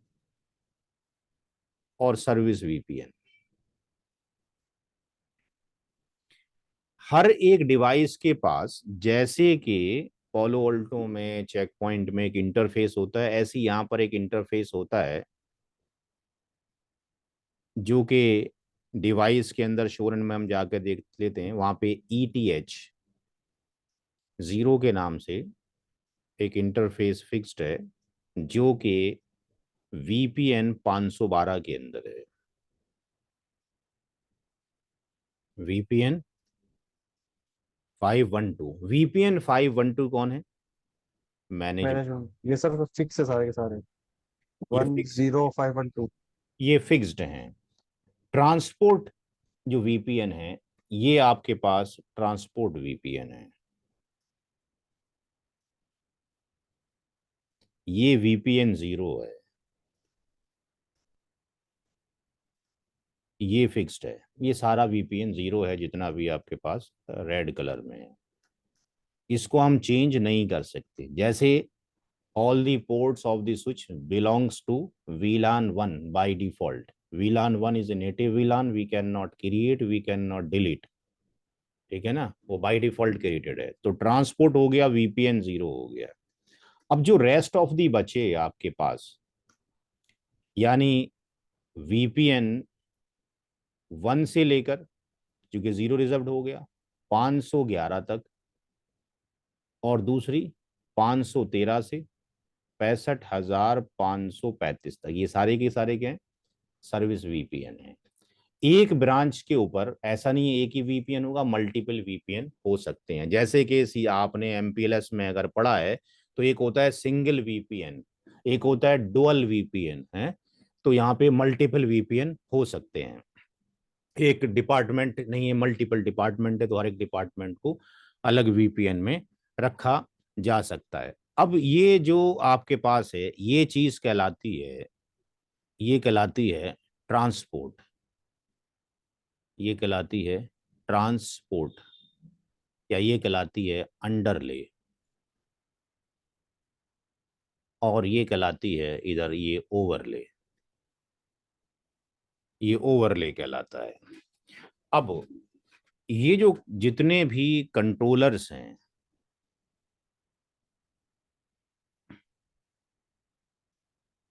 जितने भी ये कंट्रोलर्स हैं, ये अभी तक फिजिकल कोई भी कंट्रोलर नहीं आया।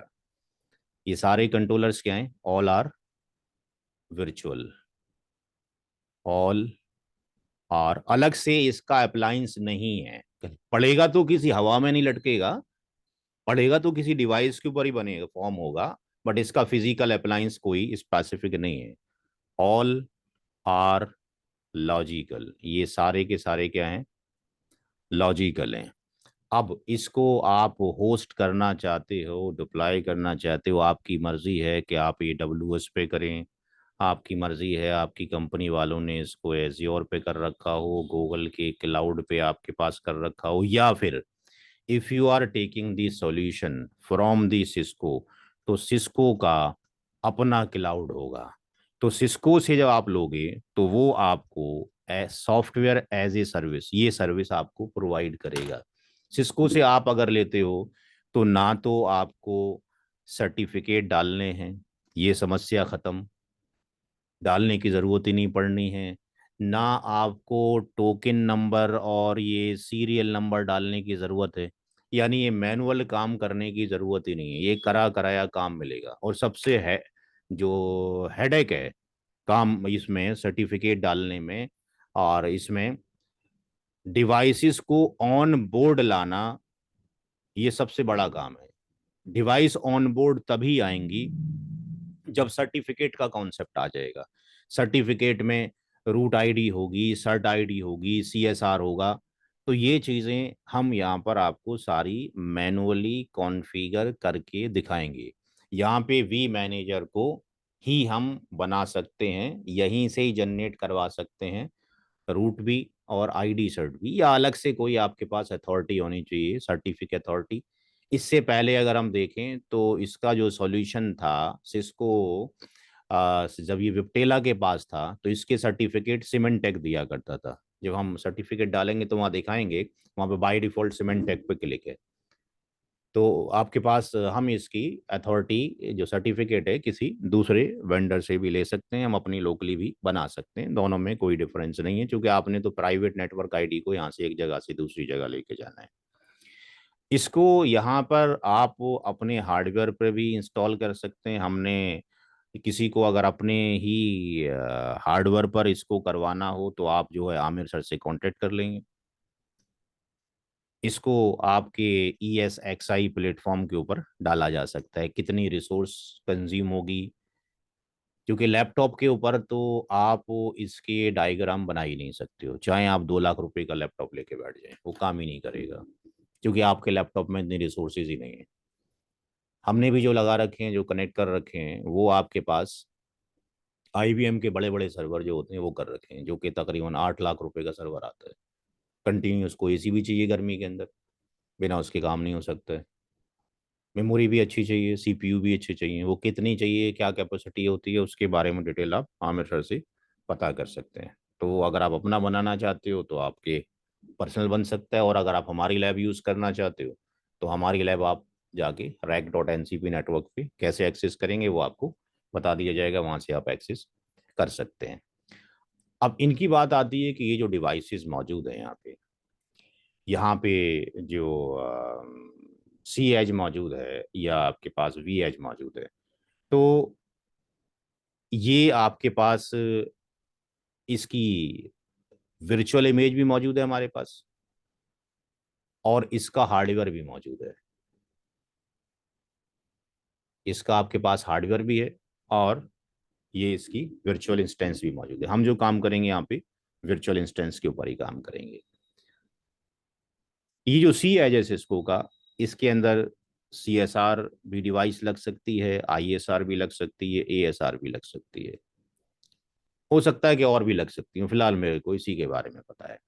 तो यहाँ पर जो CSR है आपके पास, ये CSR जो है वर्चुअल है, इंस्टेंस है, और ये दोनों ISR और ये जो है आपके पास ये हार्डवेयर के अंदर अवेलेबल है। आपके यहाँ कौन सी डिवाइस लगी है जो आपने डिप्लॉय की है वहाँ पे?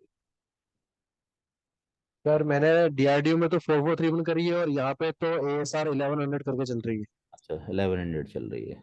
यस सर, तो वो भी उसमें, नेस्ले के अंदर चल रही हाँ, तो अब कितने वी मैनेजर लगाए जा सकते हैं? जो सिस्को का डॉक्यूमेंट है वो ये कहता है कि अगर हम वालेकुम सलाम, अगर हम लगाना चाहते हैं वी मैनेजर, तो वी मैनेजर जो लग सकते हैं, इसकी जो मैक्सिमम लिमिट अभी तक सिस्को के डॉक में है वो है 6 लगा सकते हैं। 6 वी मैनेजर लगाए जा सकते हैं। और एक जो वी मैनेजर है ये 2000 डिवाइसेस को, चाहे वो वी एज हो या सी एज हो, इनके साथ में हैंडलिंग कर सकता है। यानी इतनी डिवाइस के मैनेजमेंट प्लेन को हैंडल एक ही डिवाइस कर सकती है। आपके पास ट्रांसपोर्ट, चाहे इसके पास 3 ट्रांसपोर्ट हो तब भी मैनेजमेंट कनेक्शन तो इसको एक ही चाहिए, 3 नहीं चाहिए। खोलने के लिए किसी भी इंटरफेस से आप जा सकते हो। तो अगर 2000 साइट्स हैं तो आपके पास ये काफ़ी है। अगर ऐसा हो सकता है 2000 साइटें हैं बट हर साइट में दो दो वो लगे हैं डिवाइसेस, तो जाहिर सी बात है फिर आपके पास वी मैनेजर आपने बढ़ाने पड़ेंगे। तो 2000 डिवाइस, चाहे एक, अब चाहे वो एक एक साइड में 3 3 4 4 लगी हैं वो अलग बात है, हमने तो उसमें 2000 डिवाइस को काउंट करना है। यानी टोटल जो है इतने हम डिवाइस हैंडल कर सकते हैं इसके साथ में 12,000। 12,000। तो आपके यहाँ जो लगी है वो कितनी डिवाइस लगी हैं?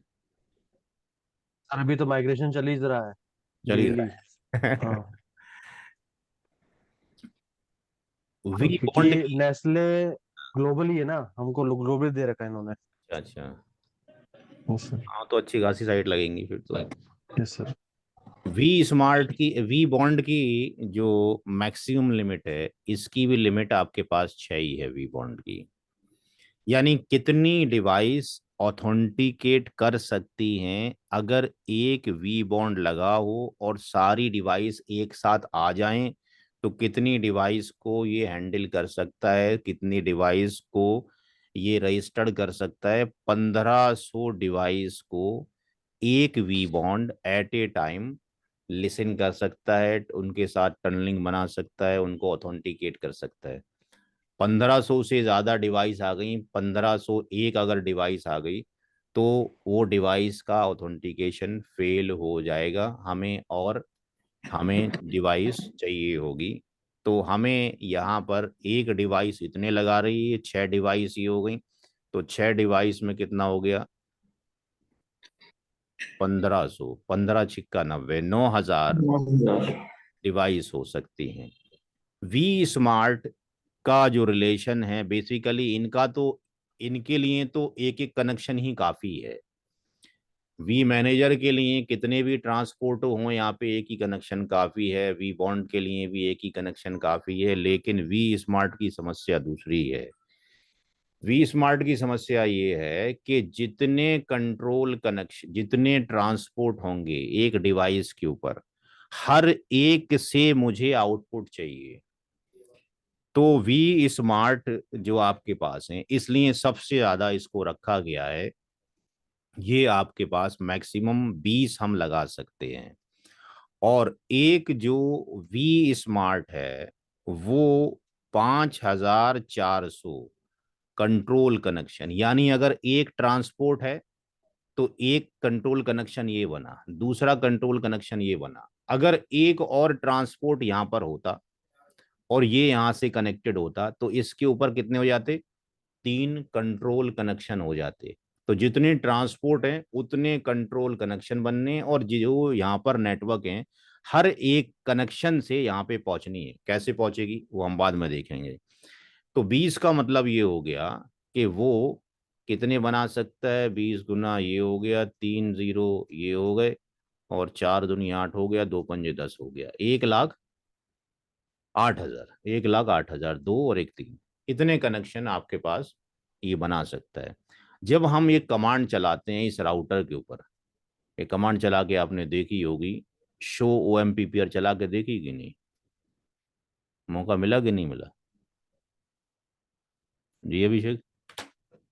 सर खाली रीड ऑन ओनली एक्सेस दे रखा है हम। हाँ तो वही तो मसला है। जबकि हम ये देखते हैं इंडस्ट्री में आप बहुत कुछ कर सकते हो, लेकिन ये बात समझ में नहीं आती, why they are not giving the training to the candidates, कि भाई अपने ही लोगों को वो ट्रेनिंग प्रोवाइड करें।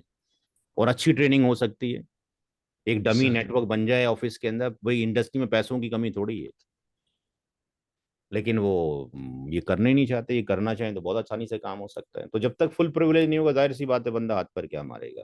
तो यहाँ से हम देख सकते हैं कितने लोगों से हमारी कनेक्टिविटी है, कितने रूट्स हमने गेन वहां से किए हैं, कितने नहीं किए हैं। तो इतने आपके पास ये इस है, इतने कनेक्शन ये हैंडल कर सकता है। तो सबके ये सिस्को का जो लाइव सिस्को का जो डॉक है, ये वहां पे ऐसा लिखा होता है। अभी तक इसके अंदर कोई फिलहाल अपग्रेडेशन नहीं हुआ है, जितना लिखा गया है उतना ही है। आई थिंक आज के लिए इतना ही छोड़ दिया जाए। कल से शुरू करेंगे कि वी मैनेजर में क्या क्या होता है, वी बॉन्ड में क्या क्या होता है, वी स्मार्ट में क्या क्या होता है। और उसके बाद फिर हम शुरू करेंगे ये पढ़ने के बाद कि वी मैनेजर में क्या हुआ, कौन कौन सी टनलें बनेंगी, कौन सी टनल में कौन सा प्रोटोकॉल चलेगा, वी स्मार्ट जो टनल बनेगी उसके अंदर कौन सा प्रोटोकॉल होगा। तो ये पढ़ने के बाद कल हम क्या करेंगे कि जो आप ये डायग्राम देख रहे हैं, इस डायग्राम के अंदर हम आईपी एड्रेस कॉन्फ़िगर करेंगे, ये जो ट्रांसपोर्ट वाले हैं, ताकि हर एक डिवाइस को ट्रांसपोर्ट से कनेक्ट कर दिया जाए, हर एक डिवाइस को ट्रांसपोर्ट से कनेक्ट कर दिया जाए। तो अब इस पे आप देख रहे हैं मल्टीपल हैं, तो सारे ही आईपी एड्रेस अगर मैं CLI के थ्रू कॉन्फ़िगर करूं तो व्हाट इज द बेनिफिट? कोई बेनिफिट तो है नहीं। कम से कम एक ट्रांसपोर्ट का आईपी एड्रेस मुझे चाहिए, तो हम केवल ये वाला पार्ट कॉन्फ़िगर करेंगे, ताकि हर एक ब्रांच की कनेक्टिविटी यहां से होते हुए इन सारे कंट्रोलर तक चली जाए। जब ये कॉन्फ़िगरेशन हो जाएगा और कल अगर वक्त मिलता है तो इस पे सर्टिफिकेट डालने की कोशिश करेंगे, और नहीं मिलता है तो कमिंग सैटरडे में सर्टिफिकेट पढ़ेंगे, और सर्टिफिकेट पढ़ने के बाद संडे में इनके टेम्पलेट शुरू होंगे कि टेम्पलेट के थ्रू कैसे कॉन्फ़िगरेशन की जाएगी, बेसिक कैसे राउटिंग की जाएगी, फिर उसको पुश करना सीखेंगे। तो कल ये लैब आमिर सर से अपने पोर्टल में कॉपी करवा लीजिएगा, जब हम इसकी ट्रांसपोर्ट की कनेक्टिविटी कर देंगे और इनको सबको पिंग करवा देंगे एक नीचे वाले ट्रांसपोर्ट इंटरनेट के थ्रू। पूरे हफ्ते का काम आपका ये रहेगा कि इस लैब को रेडी कर लें जैसे हमने यहाँ पे बनाया होगा। कमिंग सैटरडे में फिर हम सर्टिफिकेट डालेंगे, और टाइम मिलेगा तो सैटरडे में ही टेम्पलेट बनाना शुरू कर देंगे। कुछ सैटरडे में टेम्पलेट बनेंगे, कुछ संडे में बनेंगे। उससे अगले सैटरडे संडे में हमारी लैब रेडी होगी किसी पॉलिसी को लगाने के लिए। कोई सवाल किसी का? भाई जो सीसी आने वाले थे कुछ समझ में आया? क्या नाम था रेडमी से जो लॉगिन थे? Yes, a little bit. हाँ, तो लिटिल बिट मसला यही है कि ये जो दो लोग हैं अभिषेक और अंजू, ये काफ़ी टाइम से इंडस्ट्री में हैं। जब तक एनपी लेवल की नॉलेज नहीं है मैं ये रिकमेंड नहीं कर सकता कि साहब आप ज्वाइन करो कोर्स को। बाकी इंस्टीट्यूट वाले कर सकते हैं, कोई फ़ायदा नहीं है, वेस्टेज ऑफ मनी है और वेस्टेज ऑफ टाइम है। मेरे पास तो पैसे आ जाएंगे लेकिन आप क्या सीखोगे? नथिंग। सर एक क्वेश्चन है जी फरमाएं। सर। वी मैंने से हमने पॉलिसी पुश करी और ब्रांच 1 के लिए दुबई वाली ब्रांच पे, तो वो वी स्मार्ट पे गई। वी स्मार्ट से फिर इंटरनेट क्या एमपीएलएस के थ्रू होते हुए गई, किसी के थ्रू पहुंचेगी, यहाँ पे दोनों में से एक भी होगा तो। यहाँ पे पहुंचेगी। हम्म, उसके बाद जो नेटवर्क्स है हम्म। वो यहाँ से फिर वापस से वी स्मार्ट पे जाएंगे, फिर वो इंग्लैंड को और चाइना को भेजेगा। सिस्टम ये है। नहीं, आपने जो पॉलिसी बनाई है वो कौन सी पॉलिसी बनाई है? सर मैं बोल रहा हूँ कि जैसे हमने नेटवर्क बना रखे ना 10.21 22 23, हाँ, ये नेटवर्क्स हमने वी मैनेज से पुश करे तो इसके पास तो आ जाएंगे ओएसपीएफ पे के थ्रू। ये बाय डिफॉल्ट कोई पॉलिसी ना लगाएं तो ये सारे नेटवर्क यहाँ पहुंच गए, सारे नेटवर्क यहाँ मौजूद हैं, ठीक है ना? ये यस सारे सर। नेटवर्क्स को ऐसे भेजता है। अब जब आप पॉलिसी ठीक है। बनाएंगे तो पॉलिसी यहाँ बनाएंगे।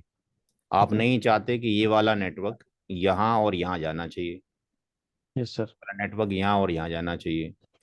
तो अगर मैं एसडी वैन को छोड़ दूं थोड़ी देर के लिए और ट्रेडिशनल पर आ जाऊं, और मैं चाहता हूं कि ये वाला नेटवर्क यहाँ नहीं जाना चाहिए और यहाँ नहीं जाना चाहिए, तो आप मुझे ये बताएं एसडी वैन को छोड़कर कि अगर ये 100 ऑफिसेज होते यहाँ पर और यहाँ पर ये एक होता, और मैं ये चाहता कि ये नेटवर्क आपके पास नीचे नहीं जानी चाहिए, तो दो पॉलिसी बनती। एक तो आप यहाँ से बनाएं, आउटबाउंड। ठीक है, दूसरा ये यहाँ से तो एक ही बार में काम हो जाएगा, कहीं नहीं जाएगी। लेकिन अगर आप यहाँ लगाना चाहेंगे तो कितनी बार लगेगी? 100 बार। 100 बार है। तो अब इस चीज को हम SD1 में जाएंगे तो SD1 ने सारी नेटवर्क ले रखी। हम यहाँ पर ये कहेंगे कि भाई जो नेटवर्क यहाँ से आ रही है हम इसका नाम देंगे कि जो नेटवर्क आ रही है यहाँ से उसको कहाँ नहीं भेजना है यहाँ पर। तो पॉलिसी यहाँ बनाएंगे, पॉलिसी बनाने के बाद हम इस पे पुश करेंगे। इसके पास सारी नेटवर्क है, 21 की भी है, 22 की भी है, 23 की भी है, इसके पास सारी नेटवर्क है। ये नेटवर्क जब यहाँ पर आ रही है इसके पास सारी डिटेल मौजूद है। अब मुझे इनको यहाँ जब भेजना है, यहाँ जब भेजना है, तो मुझे पॉलिसी लगाने के बाद जो पुश करनी है वो पुश कहाँ पे करनी है? वो इनके लिए करनी है कि जब नेटवर्क यहाँ पर जाए तो आउट में ये मत भेजो। पॉलिसी मैं यहाँ नहीं लगा रहा हूँ आपके पास कि यहाँ जाके इंटरफेस पे इंप्लीमेंट कर रहा हूँ। मेरी पॉलिसी यहाँ लग रही है, मैं फिल्टर करके ही भेज रहा हूँ। 21 को यहीं रोक ले रहा हूँ मैं, यहाँ पे जाने नहीं दे रहा। अगर मैं इसको यहाँ पे जाने दूं तो इसका सीपीयू तो बढ़ा रहे हो ना आप, फिर क्या फायदा हो रहा है? Yes sir. आप तो सीपीयू बढ़ा रहे हो ना, ये एक कॉन्सेप्ट होता है। अगर आपने पढ़ा हो बीजीपी के अंदर, एडवांस बीजीपी में ओआरएफ का कॉन्सेप्ट पढ़ा है? और नाम सुना भी नहीं होगा। आउट बाउंड राउट फिल्टरिंग, एक हाँ तो सर। ये बहुत अच्छा कॉन्सेप्ट होता है। पूरा सीपीयू आउट, ये सीपीयू यूटिलाइजेशन बचा लेता है। ये जिस टाइम पे नेबरशिप बनाता है ना, नेगोशिएशन, कि भाई यस मेरे सर। पास एएस ये है और रिमोट एएस ये है, उसमें एक होता है रूट रिफ्रेश कैपेबिलिटी, एक ये होता है ओआरएफ, कि हम स्टार्टिंग में ये बोल देते हैं कि भाई हमारे पास ये नेटवर्क्स हैं, हमें ये तुम्हारी नेटवर्क नहीं चाहिए, ये हमारे को मत भेजना। यानी जो राउटर आपको अपनी नेटवर्क भेजना चाह रहा है, उसको पहले ही बिजनेस करने से पहले डील कर लिया नेगोशिएशन के अंदर कि भाई ये नेटवर्क हमें आपकी नहीं चाहिए। तो हमने बनाई तो पॉलिसी अपने यहाँ पर है, लेकिन लगा दी उस नेबर के ऊपर कि भाई ये हमें नहीं चाहिए, तो वो नेटवर्क वो अपनी तरफ से ही नहीं भेजेगा, आप पहले ही स्टॉप कर देगा। लिंक की बैंडविड्थ भी कंज्यूम होने से बच गई, उस बेचारे का भी सीपीयू यूटिलाइजेशन बच गया और आपका ही बच गया। तो ये पॉलिसी बनेगी, यहाँ पर पुश यहाँ पर होगी, यहाँ पर सारे आ रहे हैं, जब ये यहाँ से आउट करेगा तो इसको यहाँ से ड्रॉप कर देगा, बाकी दो को ही भेजेगा। ये काम कर रहे हैं, क्योंकि अगर ये पॉलिसी हम ये मान लें कि यहाँ पर आगे लग रही है, तो फिर तो ये नेटवर्क सारी पहुंची गई ना यहाँ पे, इसका सीपीयू यूटिलाइजेशन बचा कब रहे हो, बढ़ा ही रहे हो ना, फिर तो फिर फायदा क्या है इसका? बात समझ में आ रही है? Yes sir. जी, चलें, कल मुलाकात होगी फिर। ठीक है सर। इसको हम अपलोड कर देंगे आधे घंटे में ना, अभी 1 घंटा लग जाएगा। आमिर सर से कॉल कर लीजिएगा, 1 घंटे के बाद अपलोड कर देंगे तो आपके। सर आईपी सेक सर वाली वीडियोस भी प्रोवाइड करवा दीजिए। ठीक है, बोल दूंगा आमिर सर। हाँ जी, हाँ जी। Thank you.